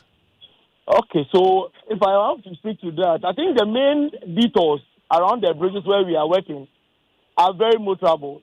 As at Friday and Saturday, we're very motorable. Which one? Okay, hold on a minute. When you say the main detours, where are the main detours so that we could all, follow it up and go and check? Because the people who have sent us messages have complained. So which ones are you talking about? Okay, the detours have to do with the working area where we have the bridges, especially at Kumbaria and then Savannah Junction and then also at Pram Junction. Currently, as we speak, we've not done any diversion at Afenya. So around the working area, we have diversions or detours that the road users can make good of it and then also not come close to the working area. So that one are working well. Also, another challenge has to do with the inner roads that you have to use to also get traffic off the main road a bit and then come back onto the main road as and when you can exit the traffic zones. So these are the major challenges, and it has nothing to do with the detour only. So what about the inner roads? Have you worked on them? The inner roads, as we speak now, it's not within our scope of work. The inner roads. It's within whose scope? So the inner roads are not as at now. I can speak to BHM. BHM don't have that scope being part of our work. It's only the accesses to the inner roads that we are going to work on, but not the main access roads that's within the communities and then all that. Okay. Yeah. So when are you expected to complete work? Well, as we speak now, we have 18 calendar months to complete our work now. 18 calendar months. So that is to somewhere around September 2027. September 2027. Yes. Okay. And you say by close of today you would fix the situation at TT Junction. hopefully we'll still be able to work on it. And then Isaac Owusu-Debra, you know, I like certainties, so that when I hold you accountable based on what you've told me. When are you going to finish? You said today. Today. Yes. Let me take today. So let's remove the hopefully. Hopefully is an avenue not to finish. So today. Okay, today. We will come back tomorrow to check on that area. Okay? You're most welcome. Thank you very, very much. And that's Isaac Owusu-Debra, site engineer for BHM Construction Limited. They are working on the Tamaran about to Pram Junction stretch. And so, Kojo, look, that's the situation. He says they're going to finish that work today. And we'll be monitoring to make sure that the right things are done. And so, for those of you on that road, we are with you. Tomorrow, we know that you give us the update, but we'll also send our correspondents together. Very soon we'll be hearing from the education minister. But before we hear from him, you know, these days, some mattresses are being made from all kinds of unsafe materials that are not fit for sleeping surfaces. These mattresses may be cheap, but they can be harmful to your health and don't meet Ghana's safety standards and will end up costing you more. So buying inferior and cheap mattresses may seem like a good way to save money, but do not fall for that trap, okay? If you haven't slept well, you cannot work well and think well, and ultimately, you may not be putting your life at risk. So, you know, Latest Foam remains the tried and tested brand we all love for almost 60 years now. They offer unmatched quality and durability for every Ghanaian home. Make the smart choice. Talk to them on 0302 231155 in Accra, and then 0322029365 in Kumasi for all your inquiries, or walk into any of their outlets nationwide for your preferred choices. You can also visit them at latestfoamghana.com and all their social media platforms. Do not settle for less. Go for quality. Buy Latest Foam, or else you do yourself. Latest Foam, your partner for life. Okay, so we've been joined by the Education Minister and Member of Parliament for Tamale South, the Honourable Haruna Idrisu, who's joined us on the phone. Good morning, Honourable Haruna Idrisu, and thank you very much for joining us. Good morning, and thank you very much, and to your esteemed listeners. Great. So, over the weekend, we saw the statement from the ministry calling on GES to ban these, graduation celebrations on campus. The manner in which they are. Now, first of all, by way of clarification, because I look at the statement from the Ghana Education Service based on the directive that you gave, and that statement actually talks about the fact that, and here I want to quote verbatim, it says, in order to ensure that this practice does not gain roots in the school culture, management wishes to inform the general public that henceforth, post-examination celebrations that are characterized by lavish presentations of items such as motor vehicles to students are prohibited on school campus. What forms are accepted then, Honourable Minister? Winston, let me thank you for the opportunity. The developments on our school environment is a no. And the Director General of the GES has my firm instructions to deal ruthlessly with this development so that we nip it early as a country. The school environment is an environment for academic competition, nothing more. The extravagant, lavish display of wealth is utterly unacceptable, and we would not tolerate nor accommodate that going forward.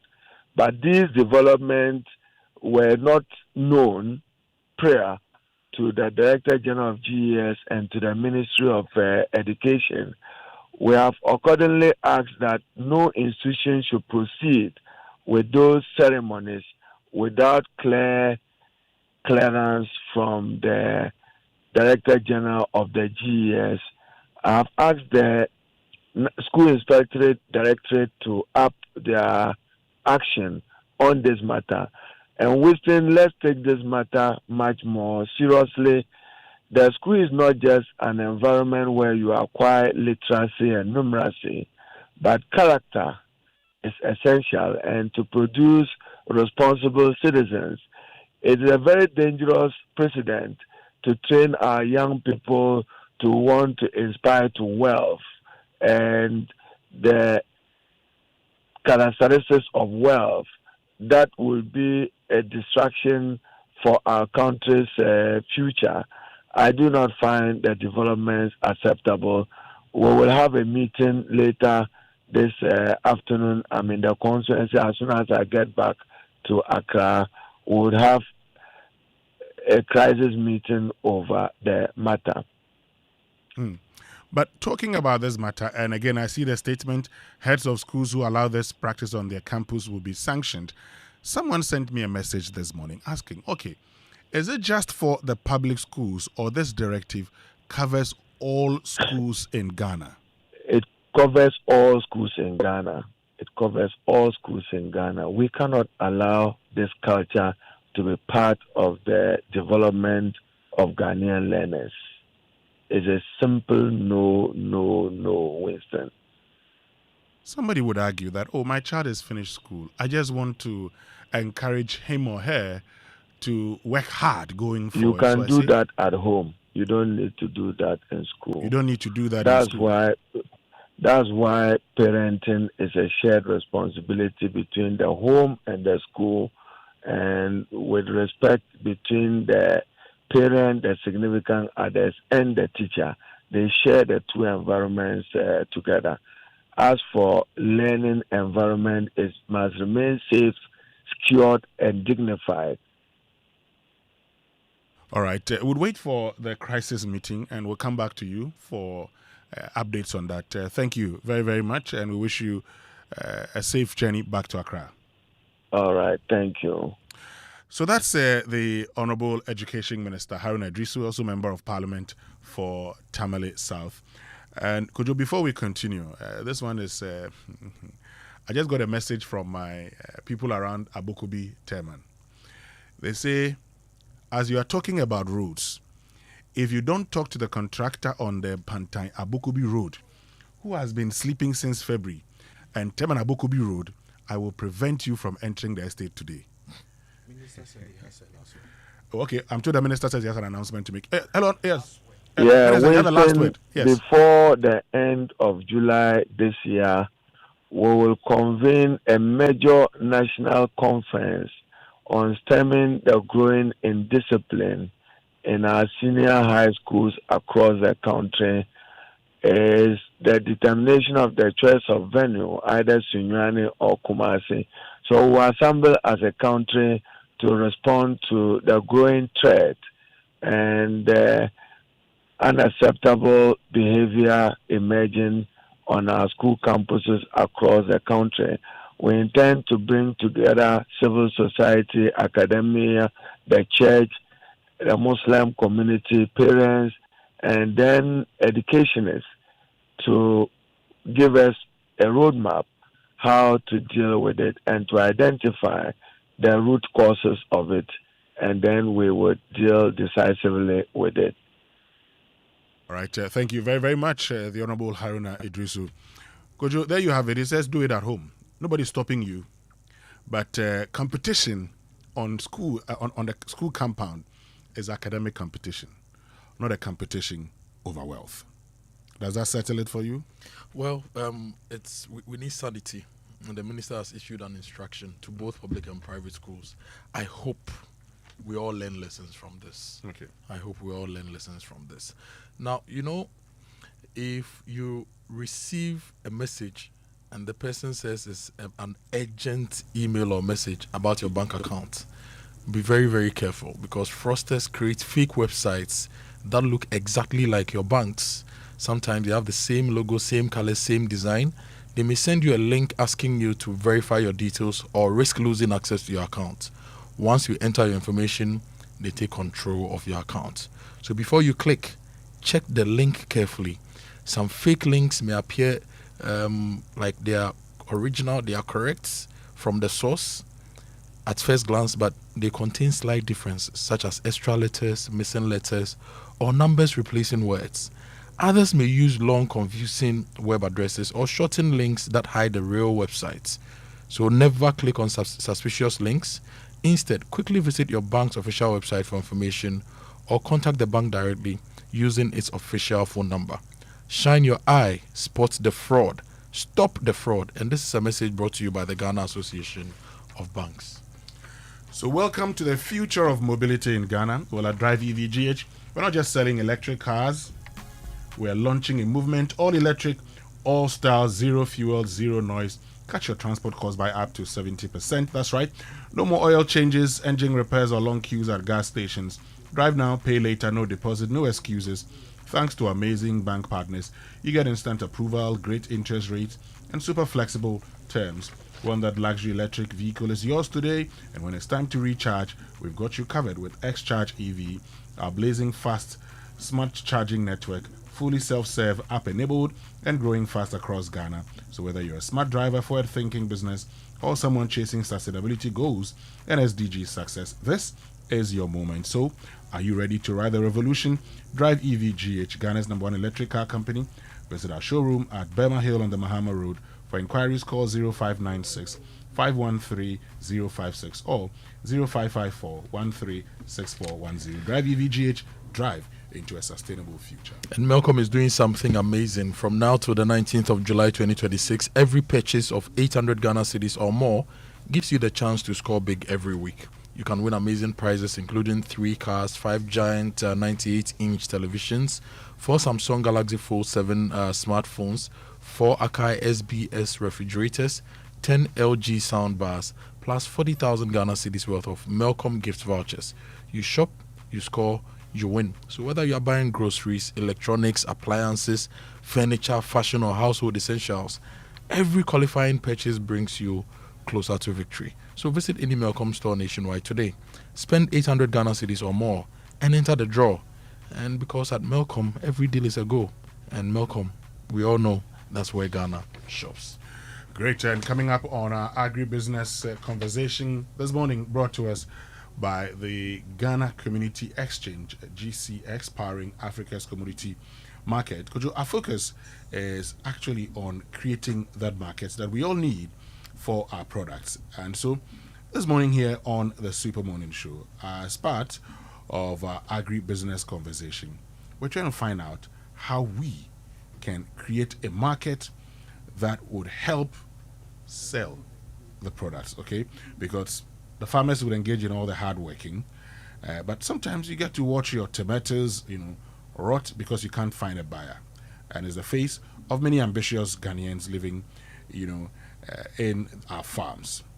Today, we bring the conversation right to the ground with the financial inclusion for last mile actors. We'll be discussing how to ensure that our rural women and indigenous traders and vulnerable youth finally get the financial respect, honest pricing, and life-changing support they deserve so that no one gets left behind. Stay with us. We'll be right back after these.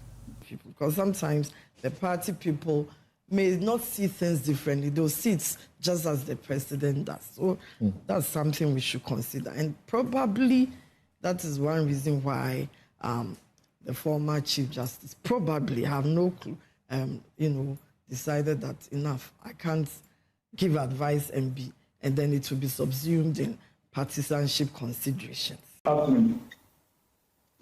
Yes, I wasn't on ground actually at the point the incident occurred, but as a member and a lawyer for the church, I received some brief detail of it.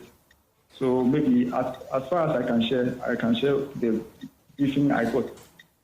So it's all about the installation or introduction of the newly appointed leader.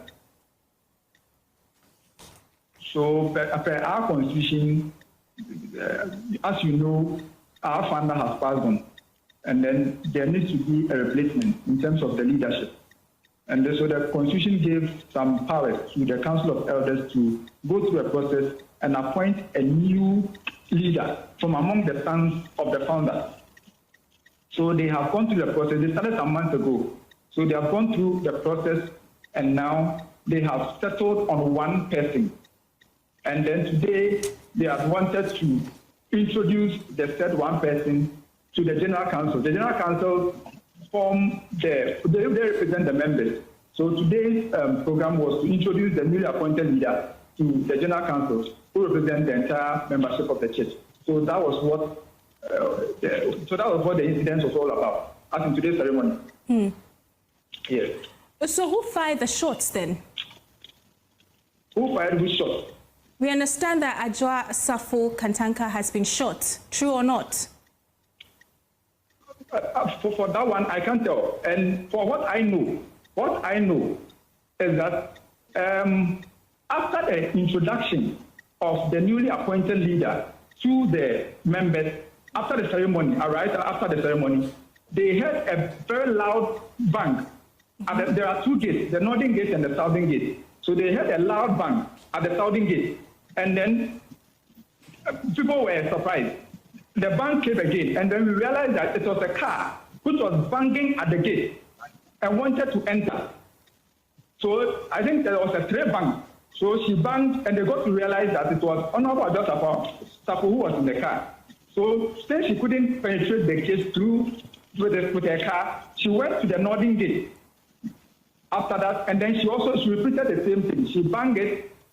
She banged the second one, and then the security apparatus, the private security, indicated to her that no, what she's doing will cause casualties because there were still people in the premises. Because when you enter through the gates with your car, you don't know who you can walk over or drive over with a car. So they started firing warning shots to prevent her from coming, from entering the residence with her car. So as to whether they shot her, as to whether she was wounded, we've seen pictures around that. That's not what actually happened on ground. But why were they preventing her from entering the church premises? Sorry? Why were they preventing her from entering the church premises? No one prevented her from entering the church. If she had parked and then come down and then indicated that she wants to enter, that would have been all. But is she not part of the leadership of the church? Sorry? Is she not part of the leadership of the church? No, she's not part of the leadership of the church. And when the decision of who becomes the leader of the church came up, was she not invited? Yes. The Council of Elders, as far as I know, wrote to all the children, of the founder. But then, according to the Council of Elders, none of them honored the invitation. But that's the brief I've gotten. She was on her way to the church premise, not so. No, not the church premise. The place we held the ceremony was held. It's not a church premise. Right. Yes. What place is that? The place is a residence built by the son of the founder. And why did she have to force her way through? If the church leadership indeed wrote to her to be present. I think that question should be directed to her. I cannot answer as to why she wants to force her way there. Because if you want to come and then you get down, you want to come, no one will prevent you. So as to whether if she was prevented, then why should she force her way through? I think she should be answering the question. You spoke about the gunshots as well, and I asked a question earlier. Who fired those shots and why? The shot. Yes. Hello? Yes. The shots. Who fired those shots?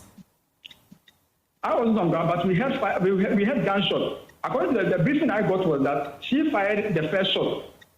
That's the briefing I got. She fired the first shot and then banged the gates with her car. So she fired the first shot. When she fired those shots, the security apparatus, the private security, also knew that the lives of people were at risk. So they were giving warning shots. And we understand now that she is injured at the hospital. Can you confirm that for us? Well, I can't confirm that. Ufi Kinata with Suti Payen. I love this one. We're still live here on the Super Morning Show on Joy 99.7 FM. Before we get into agribusiness conversation for today on, getting the markets for, all our rural women and young ones who are engaged in agriculture. Going green is not just about saving the planet. It can save you real money. So install solar panels, cut down your power cost, get an electric vehicle and reduce what you spend getting around, switch to energy efficient equipment and lower the cost of running your home or business. And the best part, Absa Bank can help you finance all of it. The Absa Green Finance Loan gives you what you need to make it happen. Walk into any Absa branch, ask about the Absa Green Finance Loan today and say yes to a greener tomorrow. Terms and conditions apply. Your story matters. Absa. And this July, Ghana will host global energy leaders and experts at the Ghana International Petroleum Conference 2026. The theme is Building a Resilient Downstream Policy, Innovation and Investment for Growth. It's happening on the 16th to 17th of July, 8 a.m. each day, Palms Convention Center at La Palm Royal Beach Hotel. You should visit gipcon.com for more information and registration, or you call 055-822-3678. There will also be a Downstream Awards and Gala Night, which will happen on the 18th of July at 6 p.m. at Kempinski Gold Coast Hotel, Accra. And Kojo, before we continue, the breaking news coming in is that British Prime Minister Sir Keir Starmer has announced that he'll be resigning as leader of the Labour Party and as Prime Minister. 7 in 10. 7 Prime Ministers in 10 years, huh? We'll bring you details of that. But look, if you've missed the World Cup, don't worry. Because you don't have to miss the Commonwealth Games. And so from the 21st of July, Kojo Boateng, to the 4th of August 2026, and I think I have to be at the Commonwealth Games here, Josh Travels is organizing an exclusive package to Glasgow, UK for the Commonwealth Games, and you can be there live. The package includes return flights, accommodation, visa assistance, city tours, and dedicated travel support. Travel with fellow professionals, executives, and business leaders, and experience world-class sporting action, build valuable networks, and explore some of the UK's most iconic attractions, all in one unforgettable trip.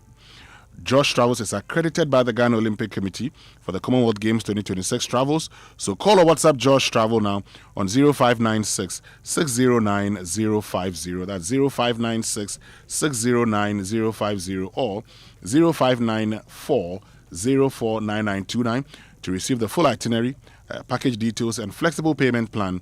Only 50 seats are available. Once they're gone, they're gone. Josh Travels, let's connect the world. You know, this morning I was saying that for Father's Day, the fathers could have been given, fuel cards. Mm-hmm. Yes, and if you have thought about it and you want to do it, please go to Star Oil and get the Star card, load it, and package it nicely, and go and give it to your father as a Father's Day present. And Star Oil has over 240 stations nationwide. They give you high-quality fuel, great service, and real value for money. This is why many Ghanaians are switching to Star Oil. So, look, get the Star card, and you can enjoy safe, cashless fueling and easy expense tracking. Wherever you go, choose Star Oil for your quality and affordable fuels. And if you're an electrician, an estate developer, a contractor, a dealer in electrical cables and accessories, and you're looking for premium quality materials for your homes and projects, whether residential, commercial, or for industrial use, then San Cablo's got you. When it comes to strong, durable, and fire-resistant electrical cables and accessories, trust San Cablo, proudly made in Ghana with 99.99% pure copper and certified and approved by the Ghana Standards Authority and Energy Commission. From house wiring to big projects, they've got all sizes and color ready, from 1.5 mm square to 25 mm square cables. Flexible cables, switches, sockets, multi-lamp holders, and many more. No darling, no shortcuts, just pure quality you can rely on. Everything complete. Ask for San Cablo cables and accessories at all leading electrical shops nationwide. For bulk purchase, call 0243 374034 or 0244 678015. San Cablo, lighting Africa. San Cablo from Side Go House. Now we be the plug. And planning for the future begins with decisions you make today. So save and invest early with EDC to build wealth and retire comfortably. One clear sign of financial growth is when your money starts working for you through regular returns and long-term wealth creation. With EDC, you get professional fund management, flexible investment options, the potential for higher returns than ordinary savings, and financial security for retirement and future goals. Your financial independence is possible with EDC. Sign up today by calling 0302 610 400 and WhatsApp 0509 268 414. So you know the CompuGhana Go Rush season is here and the World Cup fever is on and everyone is getting excited. CompuGhana says the match shouldn't just be on the pitch. You can bring the stadium experience home. This is the time to buy your crystal clear TV, soundbars, home theater, smartphones, laptops, projectors, and more at unbeatable prices. Remember, this isn't just a discount sale. It's a chance to win 100-inch 4K smart TV, cash, laptops, phones, and many other amazing prizes when you spend 1,000 Ghana cedis or more. Rush to any CompuGhana showroom or shop online at CompuGhana.com. Call 0307 0302 752020. WhatsApp 0243 143143. CompuGhana Gold Rush season, the ultimate football experience. And you know, life doesn't stand still for you. It doesn't wait for you to be prepared. It just moves on. The best you can do for yourself is to prepare for life instead. I know you're wondering how. Just take a flexible policy like the old Mutual Legacy Transition Plan to help build a legacy that offers you a cover of up to 300,000 Ghana cedis with no underwriting, greater flexibility with no limits to the lives you can cover up to the age of 80, and an uninterrupted cover enabling you to secure what matters most in the simplest of ways. You also get to enjoy the flexibility to update your cover every 5 years. If it sounds exciting to you, dial *378*3# to request a call for the Old Mutual Legacy Transition Plan today. And let's get you a plan that works for you and your family. Old Mutual, do great things every day. Could you know, we always say that the state is responsible for the welfare of its citizenry. Mm-hmm. So the state is responsible for the general well-being of its citizens. Now, we've been talking about agriculture, agribusiness. But how about that person with disability who wants to get involved in agriculture or agribusiness? What are the avenues opened for that person? This morning we're going to be joined by, persons from the Financial Inclusion for Last Mile Actors program, and we'll be discussing how to ensure that our rural women, indigenous traders, and the vulnerable youth finally get the financial respect, honest pricing, and life-changing support they deserve so that no one is left behind. That's all coming up as part of Agribusiness Month, brought to us by the Ghana Commodity Exchange, GCX, powering Africa's commodity market. Was any other person injured in that exchange of fire? No, not that I know of. None that I know of. What is the leadership of the church going to do next after this incident? So the matter is currently under investigation. So the security apparatus, the social security is also involved. So it's investigation. But as to the leadership of the church, we also conduct our investigation, our private investigation to it, and then anybody who has perpetrated anything will be brought to book. Thank you very much. So the leadership of the church is also meeting to put everything together as to who has done what and who has done what's wrong. But as far as now, we are still getting briefing. Thank you very much. Nana Kofi Safo Kantaka is lawyer for Adwoa Safo Church. I truly cannot understand why a former public officer would want to stay away from rendering accounts for his tenure in office. If he knows he has nothing to fear and nothing to hide, as a person of integrity, if he is, he should come and face the charges. I disagree very strongly with the proposition that his personal safety is at risk if he were to come, and perhaps that could be the reason why he is adamant in voluntarily coming. His lawyers in America. His lawyers in America have told us that they don't trust that he'll get justice in Ghana. Well, that is their perception. I mean, America is America, Ghana is Ghana. Our president is called John Dramani Mahama, their president is called Donald Trump. His lawyers in Ghana. They are not fighting a war with any country. When statements are made, I am responsible for what I say, not what you understand. Okay. All right? If I were Ken, I wouldn't come.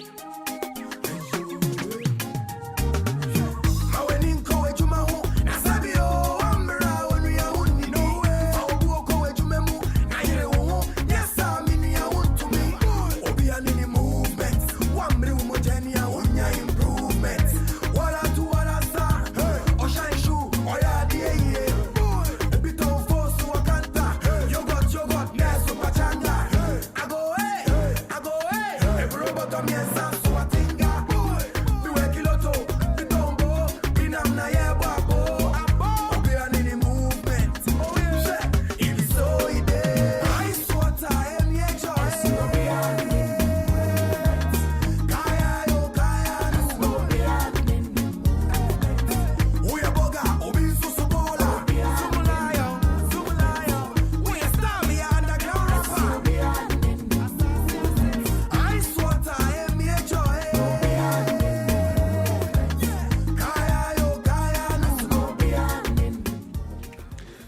You are still listening to the Super Morning Show. It's 9:17, and it's time to talk agribusiness this morning. And this morning, we are looking at last mile issues. We started the conversation on agribusiness with research. Then we spoke about trade facilitation. We got into infrastructure. We spoke about government policy and what is being done by the states. And we said we would bring other actors within agribusiness for us to have deeper conversations. And today we are talking to the team from the Financial Inclusion for Last Mile Actors. What are they doing in that space? What problems are we solving in that space to ensure that we meet our food security targets and actually become food sovereign? It's a big conversation this morning.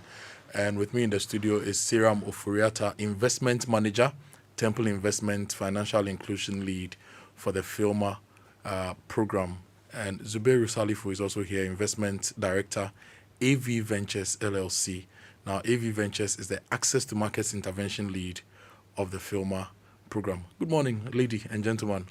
Good morning, Kojo. How are we this morning? Excited. Good. Excited, yeah. And I've been following the FILMA program, and I'm sure for some of our listeners, FILMA would be new to them. What is the FILMA program and what are you doing? Okay. So FILMA, as you rightly explained, is Financial Inclusion for Last Mile Actors. It is a program funded by the MasterCard Foundation that is aimed at facilitating jobs for 100,000 young women within the agricultural value chain. And the way the program has been structured is on a 360 angle. So we are looking at identifying these young women within the rural area in Volta region, OT region, Bono East, and then the northern region. So we identify these young women, identify their needs, who are maybe employed, some underemployed or just unemployed, but trying to create opportunities for them within the agricultural value chain. So we facilitate, we do a lot of capacity building for them, train them with good agronomic practices. But again, it is a financial inclusion program, and you can't do anything without money. So what we then do is try and facilitate linkages to financial institutions who would have otherwise not supported these young women. So we facilitate different forms of credits to these young women. And then once they are in production, they have credit to do that, then we then facilitate we do market linkages. I'm sure Zubairu will talk more about that.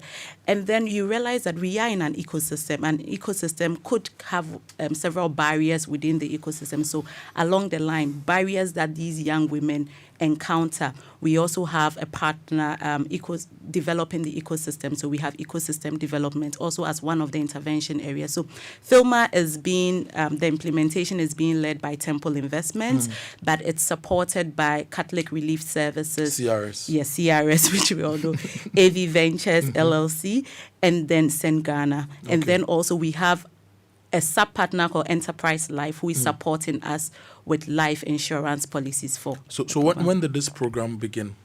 The program began in 2024. It's expected to end in 2028, yes. And you said you are linking the actors to finance and linking them to the markets in the Bono East region, OT region, Northern region, and then the Volta region. So far, in all your trips to these places, what has been the constraint for these farmers, and how are you solving that problem? Okay, so the very first constraint to these farmers has actually been access to capital, right? Because you do find that a lot of these young women, first of all, do not qualify for loans on the state of it based on the financial institutions' risk eligibility requirement or credit eligibility requirements. And so what we have done as a program is to first of all facilitate existing structures. So currently we have the village savings and loans or VSLA structures, which is a communal, which follows the principles of community. So you have these young women coming together to save. But unfortunately, they have been saving in the box. And they have been saving in the box, but unfortunately, it's not recognized as as a form of savings or a formal track record. Yeah. So what we have been trying to do is how do we move them from the box into the financial system? And so in addition to that, what we have done is to these financial institutions that are already within the area. So the microfinances, the savings and loans, we sit with them. Okay, these people need credit.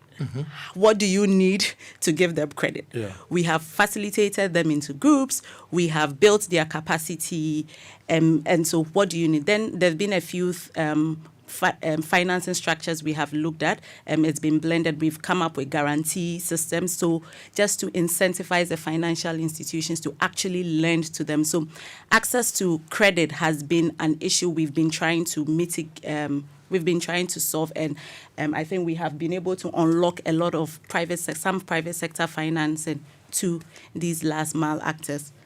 Great. Yeah. So just to add to that, at the end of the day, after production, you have to sell. And Sarah rightly said, this is a financial inclusion program. It's expected to remove some of the pain points that hinder vulnerable groups, persons with disabilities from accessing financial services. The reason why banks and financial institutions or insurance companies don't provide financial services to these people is because they cannot afford it. So FILMA is using the agri-value chain as a pathway to getting these last mile actors income so that they can, afford some of these services.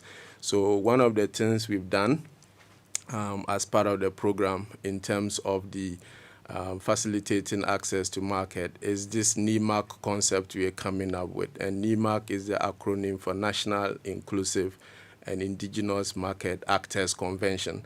National Inclusive and Indigenous Market Actors Convention. NEMAC. So it's basically a platform to rally support from all players, policyholders, private sector operators, financial institutions, on how we can advocate and remove some of the pain points hindering young people who have gone through this drudgery of production and they cannot sell. This morning on my way to the program, I had excerpts of an interview with, I think, the CEO of the National Buffer Stock, and he was just lamenting the fact that they are poorly funded. And so even if they have the funding to buy all the produce, there are still issues with warehouse and logistics. You just talked about the road infrastructure and all of that. FILMA can solve these problems, but we can advocate and bring the right people to remove some of these pain points so that it becomes easier for young people engaged in commercial agri to be able to sell. One other thing we have done is to be able to integrate last mile actors into the supply chains of certain intermediaries. So if you go to Volta region, for example, we've been able to connect one of the leading local suppliers of chicken, AgroInnova, to be able to provide input support to young women in the Volta region. They give them DOCs and feed, and these people would produce and he will come and offtake and now sell commercially. So over time, we are seeing that these young people are also putting in their own resources because there's market out there. So market is not just, produce and go and sell. There has to be deliberate, intentional steps you need to take. And NEMAC is one example of trying to rally that platform to shift national conversation and attention to the plight of these vulnerable groups in accessing markets. So basically, if I'm to summarize the FILMA program or the project, you are just ensuring that farmers get what they need to produce and also get their produce to market for the cycle to keep working. Exactly. So Sarah mentioned, the FILMA program is implementing 4 key pillars, and all these pillars are integrated. Capacity building. First, you need to train the people on agronomic practices. Don't just give them money when they don't know the right seeds to use. They don't know when to plant. They don't know how to even take care. They don't even know what chemicals to use. So that arm of the FILMA program is seeking to support, train these last mile actors on what goes on in agri. So we work a lot with the agri extension agents to be able to train these farmers, young people. After they are trained, they need to be given the resource, that's where credit comes in. They are supported by input credit or even finance or even insurance, to produce. After production, what happens? They need to pay back the loans to show that they are commercially viable. They have to be linked to markets where sales can happen, incomes are earned, they pay back the loans, and then the banks can unlock their own private sector capital once they're beginning to see these people at the risk. Now, we know that FILMA cannot solve anything. There has to be ecosystem conversations around how can we have supportive policies to engender support for this. Those are where the ecosystem actors come. So it's like a cycle, from skill to money to market, and then rally everybody around to ensure that these people are included. So that is the whole... this is the Joy Agribusiness Month. My guest this morning, Zuberi Salifu, Investment Director at AV Ventures LLC, and Sarah Moforiata, Investment Manager at Temple Investment. We are talking about unlocking wealth and fair markets for Ghana when it comes to those in the vulnerable sector of agribusiness. And remember that the Agribusiness Month is sponsored by GCX, that is the Ghana Commodities Exchange, and Agromonti. Agromonti is a business that understands agric, and when it comes to inputs, when it comes to technical support, when it comes to growth, they should be your partner if you are in agric. And so you mentioned that you are working in about 4 regions, and this project is a 4-year project, if the timeline you mentioned is anything to go by. So far, how many farmers are benefiting from this project? Can you give us specific examples of some of the people who joined, their needs, the process they've gone through, and where they are now in the journey? Okay. So the goal for this program, or the objective, is for us to ensure that we have about 100,000 young women in dignified... Only the women? Yeah. At least 100,000 young women.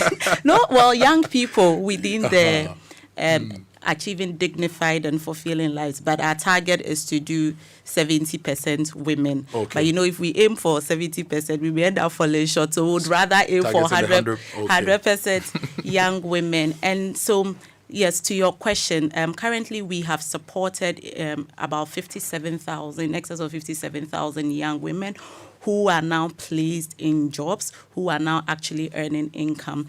We've had success or impact stories of young women. Zuberu mentioned now in poultry farming. These are people who ordinarily didn't even understand, didn't know there was a market for even in poultry, but they have been trained, they have been placed with anchor farms.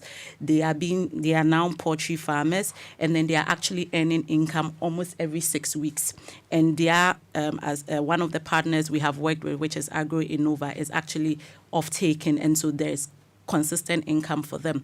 We had a lady in Asante Kwa, who is, she had just finished school, high school, didn't have anything doing, was clueless, participated in the program, was now able to start saving. Because the entry point for the program is the VSLA, which is the communal savings. So they co-guarantee for each other. So in place of a bank asking for a collateral, which most of these young women do not have, the group provides a social capital. So they are able to co-guarantee for each other. So the banks, the financial institutions are now able to leverage that as the form of collateral. So we have this young lady in Asante Kwa, in the Bono East region, who has been able to, first of all, take a loan from her Susu group. Beyond that, has been able to unlock additional finances from one of our financial partners, Maroon Capital, and then has been able to set up an input store. And so now she identified a need, because what it is was that the input dealers were far off from the community. So most of the farmers would now have to go on market days and travel to the bigger and so she identified that need, and now she has an input store within the community that serves her community, which is one of the success stories we are proud of. Then also we do have, I did mention enterprise insurance. We have developed a life insurance product that is tailored for this program with a focus on women. And one of the key things, the key benefits on this is the maternity complications. And you know, the age limit that we are working with, 15 to 35, they are young women and a lot very in the productive stages of their career. And unfortunately, you sometimes have women, some of these young women going through complications. And we've had instances where there's a lady who unfortunately had an ectopic, and money that she had saved and she was going to use for the business, she would have used that to, but an insurance kicked in and she was paid about 5,000 cedis, and which, I mean, she did not expect, you know, and that sort of saved her resource, and even part of that money has gone back into her business. There are so many stories that I can recount. The example, and in addition to that, we've been able to actually even link many of the producers to key buyers. We've linked people in Asante to pepper, large-scale pepper buyers. The program is also as part of the pathway to creating jobs. We are increasingly training young people on value addition, how they can add value to raw agricultural produce. We're teaching them how to do soil blends. We're teaching them how to do, you know, add value to shea butter. Some of them are now, supported to produce pomade, supported to produce butter, supported to produce Tom Brown and other things. Because the fact of the matter is that when you produce raw agricultural commodities and they are not linked to a buyer, you are quite vulnerable. By supporting them to be able to add value of a sort, then they are able to preserve that value. And that is what the program is seeking to do. So in all, we work as an integrated, unit, because we know if you just give people capacity building and they don't have the finance and they don't have the markets, that would not result in that. So that is what we're doing. And if you travel across the country, there's a lot of, interest. A lot of these young, women, based on men, based on their testimonies, they admit that beyond that, before the program, it was a bit challenging to even be engaged in commercial agriculture of a sort. Now, through the program and through the general support of the foundation, we are able to help them to remove some of these entry barriers, which now, have made them see a clear pathway. And it's still not enough, but we're just hoping that with national attention shifting to these vulnerable actors, we can, lend support to them. And I've always said a nation that is world is how they respond to vulnerable people. Yeah. The people who cannot do it on their own, what the state does for them is what makes them feel that I'm part of the country or I have something. You would say, last mile actors produce their products are more expensive and so let's import. But can we import jobs? Can we, solve some problems? So the state sometimes should be able to use their muzzle to know that, yes, this may be expensive from a last mile actor, but we need to consciously and intentionally buy it at that to be able to support them. So that's the kind of advocacy we are just trying to have, let people see that, we need to support the vulnerable members of the society to be able to engage. And once they are engaged, they become part of this whole chain, and it will have greater national significance and value. Zubairu is here, and Seram is also here. We are talking about unlocking wealth and fair markets for Ghana's vulnerable agribusiness players. Zubairu is the investment director for AV Ventures. Seram is the investment manager for Temple Investment. There are people who say that almost every 2, 3, 4 years there's a new project, something project, something project, But then you go to the grounds and the people we claim to be supporting over the years consistently have not really seen any improvement in their lives, because once the project ends, they go back to but they reset. How is FILMA different from other projects we've seen being implemented in this country? And post-FILMA, will these vulnerable farmers, would they have upgraded themselves to the point that they don't have to revert to the state of vulnerability? Yeah, thank you very much. I think one of the key things, or the differentiators for FILMA is we've actually always had sustainability at the back of our mind, and right from the program design has been sustainability. So a few ways we have done that, or we are looking to do that. So one is the fact that we are actually intentional about engagement with private sector. So previously, you'd realize a lot of the programs also operated on the grant model. So, they're used to receiving free money. And so that mindset shift has actually been key in our capacity building. So you realize that even the funds that are being given to them, it's not being given as a grant, it's being given as loans. And because of the partnership with the private sector, so if we go with a financial institution, you become a client of this financial institution. Before you even get a loan, you are encouraged to save. You are consistently saving. So outside of FILMA, we are no longer, it's not just a program because you have been linked directly to the financial institutions. And happy to even say that initially some of the financial institutions, we were quite hesitant, this is aggressive, it's risky. But now you have financial institutions now actually lending off their own balance sheets to them because of the structures that have been put in place, and the fact that they've seen that the structures have actually directed them. So that is one. And so in aside the financial institutions are also the private, we call them supply chain intermediaries, which are the agribusiness, the input dealers. And again, they are the entry point. So you are being linked directly to these off-takers, these input dealers. So you are now within their ecosystem.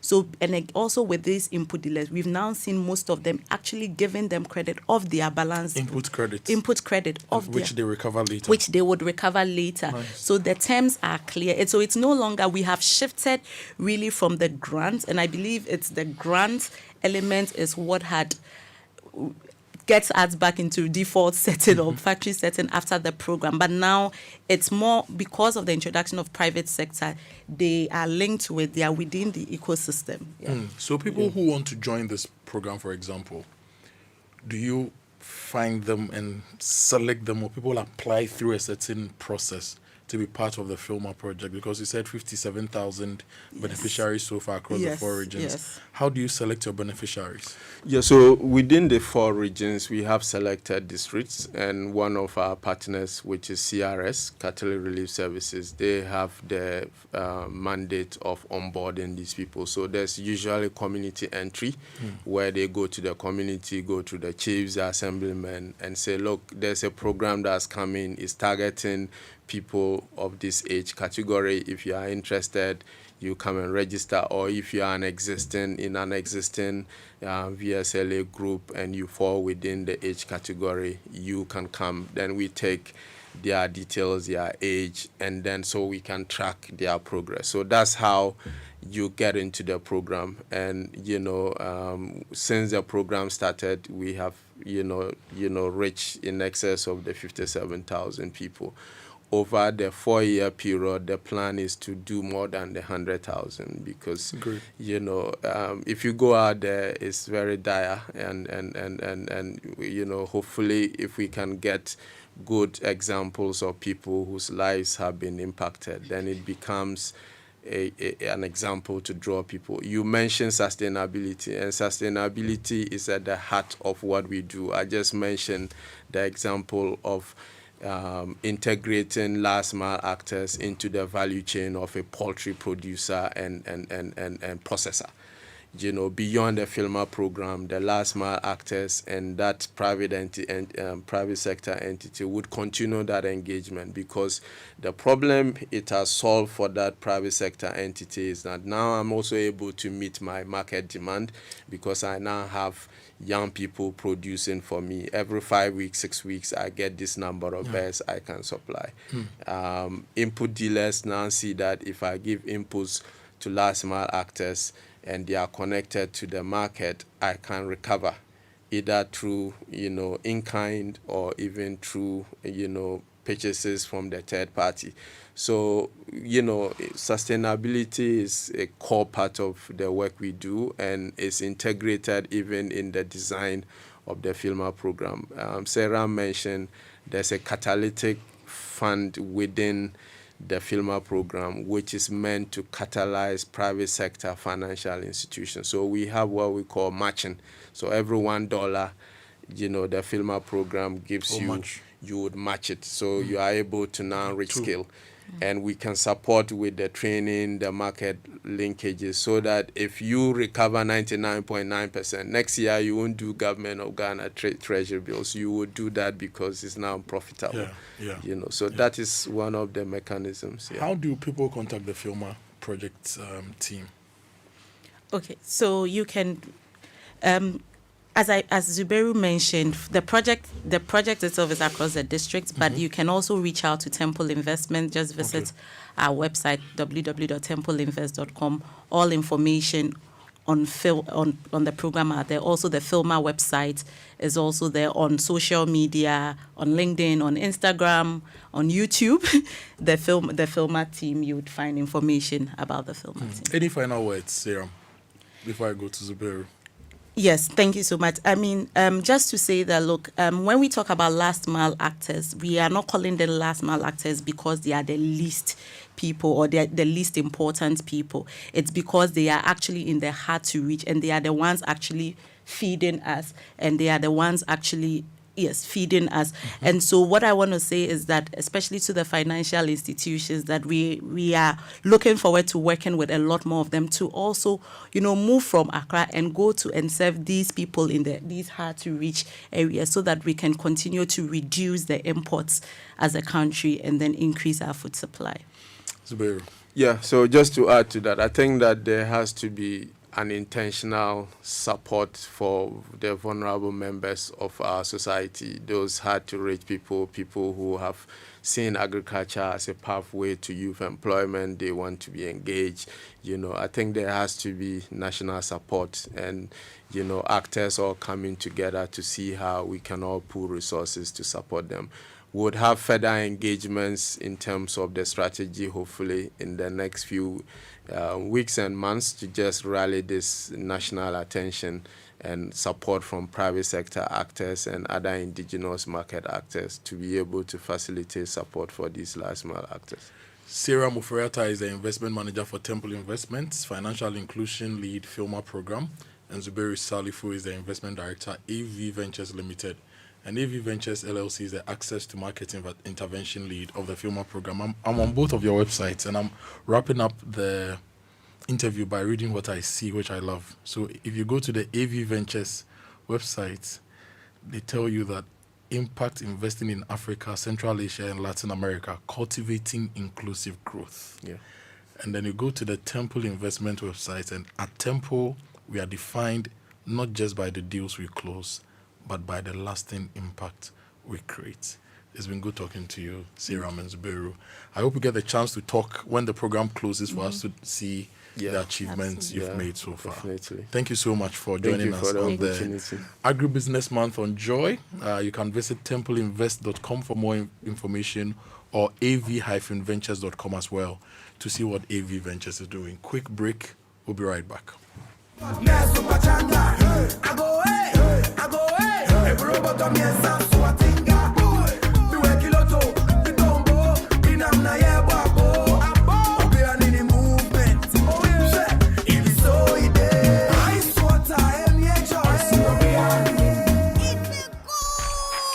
The World Cup football fever is here, and Electroland Ghana Limited is bringing the excitement of the stadium right into your home with unbeatable soccer promotion. Experience every goal and celebration in clarity, just like you're live at the stadium with discounts on Samsung, TCL, and NASCO Smart TVs. Make every match day perfect for your football watch parties with powerful air conditioners and air coolers, top and bottom mount chest and display fridges, gas cooker, washing machines, microwaves, small kitchen appliances, and more. This is the biggest football promo of the year. Rush to our showrooms and authorized dealer shops or call 050-315-9739. Electroland, bringing the stadium home. World Cup fever is here! And Universal Merchant Bank, the official banking partner of the GFA and the Ghana Black Stars, is probably backing the dreams of all Ghanaians with seamless banking services and opportunities. This World Cup season, as the Ghana Black Stars chase glory, you can win with UMB. Open a new UMB account or reactivate your existing account today to enjoy free data bundles and other awesome rewards. To get started with convenient and reliable banking, visit any of our 35 branches across Ghana. Go to our website, myumbbank.com, or download the UMB Speed app from the Play Store or App Store and open an account using your Ghana card in minutes. For more details, call our 24-hour contact center at 0302-633-988 or toll free at 0800-100-880 for all networks. UMB, proudly serving Ghana with speed since 1972. Every day, the grind goes on. We chase the money. We chase the jobs. But sometimes, everything can wait. Ghana have done it. Ghana heading to the 5th World Cup. And in that moment, nothing else matters. Everything can wait. FIFA World Cup time has so, and all 104 games are live on SuperSport on GoTV from 11th June to 19th July. Reconnect today from as little as 98 Ghana cedis per GoTV. Love it.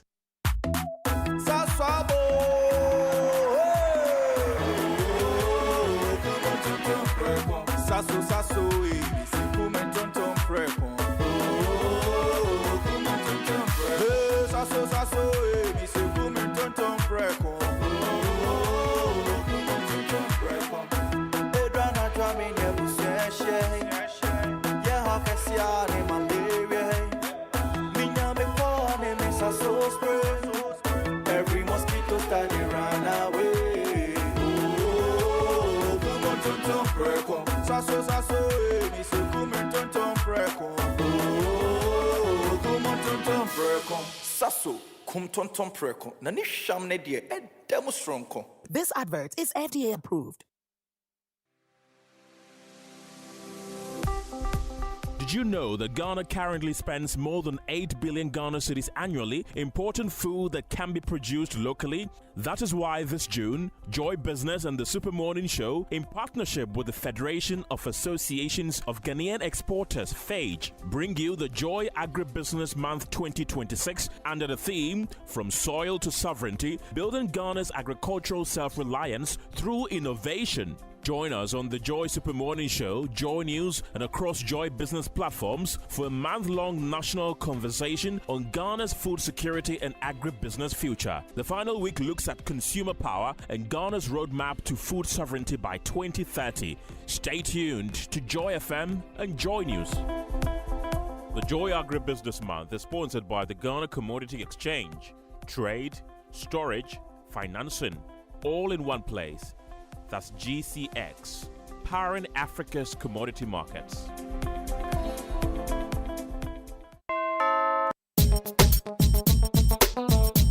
Coffee in your cup and joy on the set. The Super Morning Show is always the best bet on Joy 99.7 FM. And it's live here on the Super Morning Show on Joy 99.7 FM. You know what, Kojo?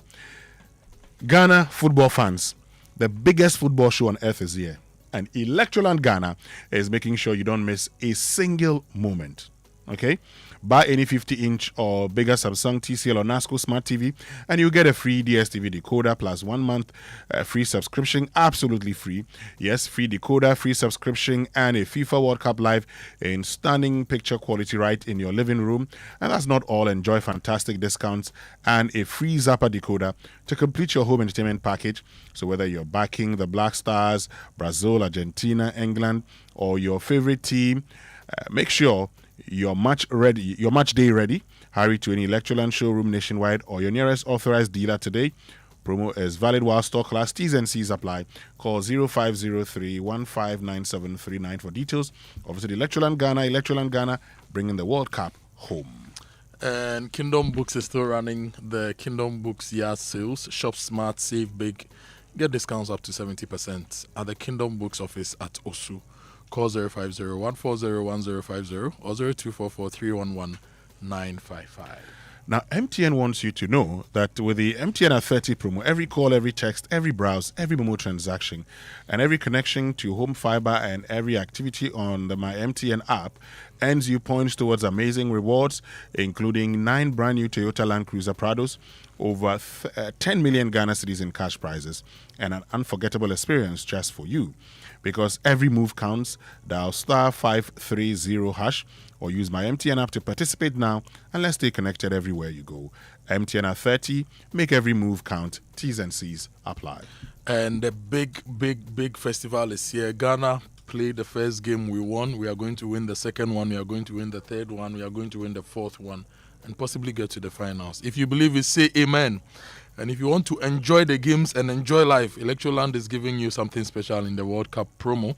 You buy your TVs, your Samsung, TCL, and NASCO TV starting from just 699 Ghana cedis, and you get to enjoy the games live in your homes. And it will feel like you are in the stadium. And that's not all. You can upgrade your home with incredible deals on air conditioners, air coolers, refrigerators, chest freezers, washing machines, microwaves, air fryers, blenders, water dispensers, small kitchen appliances, and so much more from trusted brands like Samsung, TCL, Media, and NASCO. They have their Chedie Kesia raffle still running. The raffle is running. So visit all EGL showrooms nationwide and authorized dealer shops across Ghana today. Call them on 0503-159-739 or 0502-989-894. Or you visit electrolandgh.com. Electroland Ghana, bringing the stadium home. Great. So there are lots of your messages. Kojo, what are listeners saying on, let me just, get that for you on the roads. And this one says, Winston, are you talking about roads? Please let me bring to your notice a very bad state of the road from Wija Barrier to Kokrobite. That road is very, very bad. Me and my 2 friends went to visit a friend whose wife has a new baby and had to park and pick an Okada at an exorbitant rate. It's a commercial route with close to 1,000 commuters daily. Commuters are forced to pay higher prices just to get home with no alternative John B.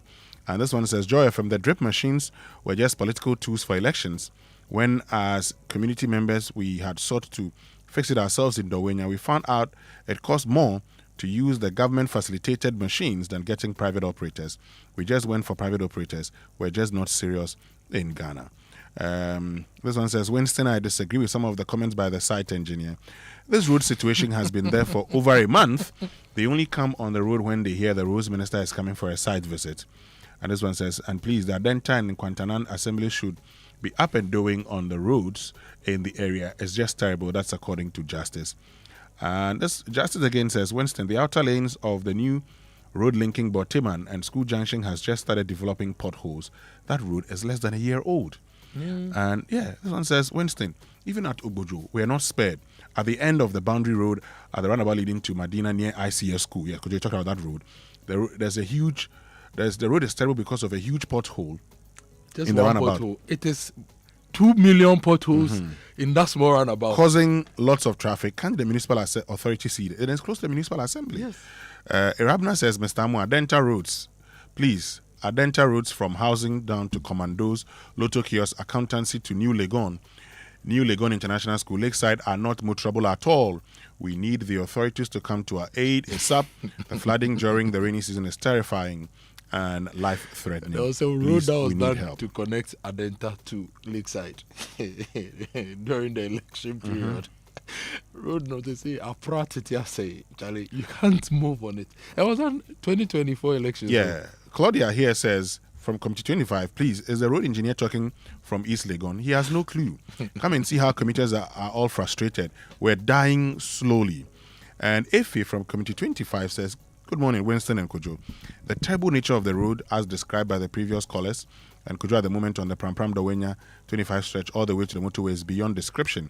Please, we need help like yesterday. We should just fix that Palace Road through the unaffordable housing to the Def Traco area.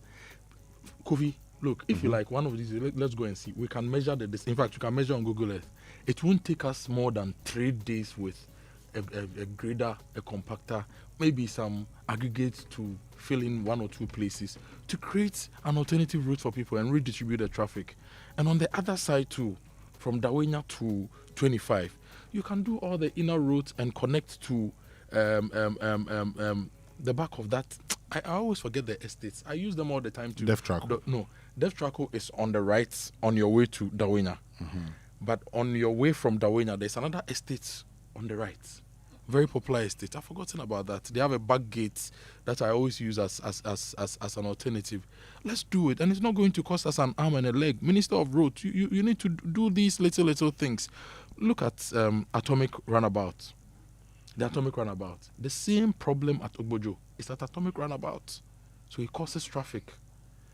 And if we can't solve these problems for traffic to move, then we are not serious about solving the problem for Ghanaians. Well, Kojo, we'll come back tomorrow. For those of you, the TT Brothers Junction, we're told the potholes will be fixed today. So we'll come back tomorrow to check. And that's all from us here on the Super Morning Show. My name is Winston Amoah. My name is Kojo Boateng. Have a lovely day.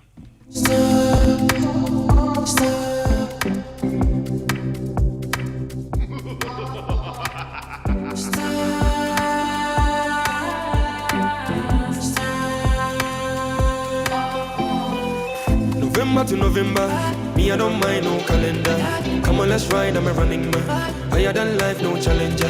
Trace my love for the charisma. Chasing doors, no scavengers. Chasing doors, no scavengers. That's a mission city ball in a K1 TS here, one on a 7 say. When you want a chili fork, I want 3 bombs and I say one on a 7 say. I'm gonna be tired of evidence.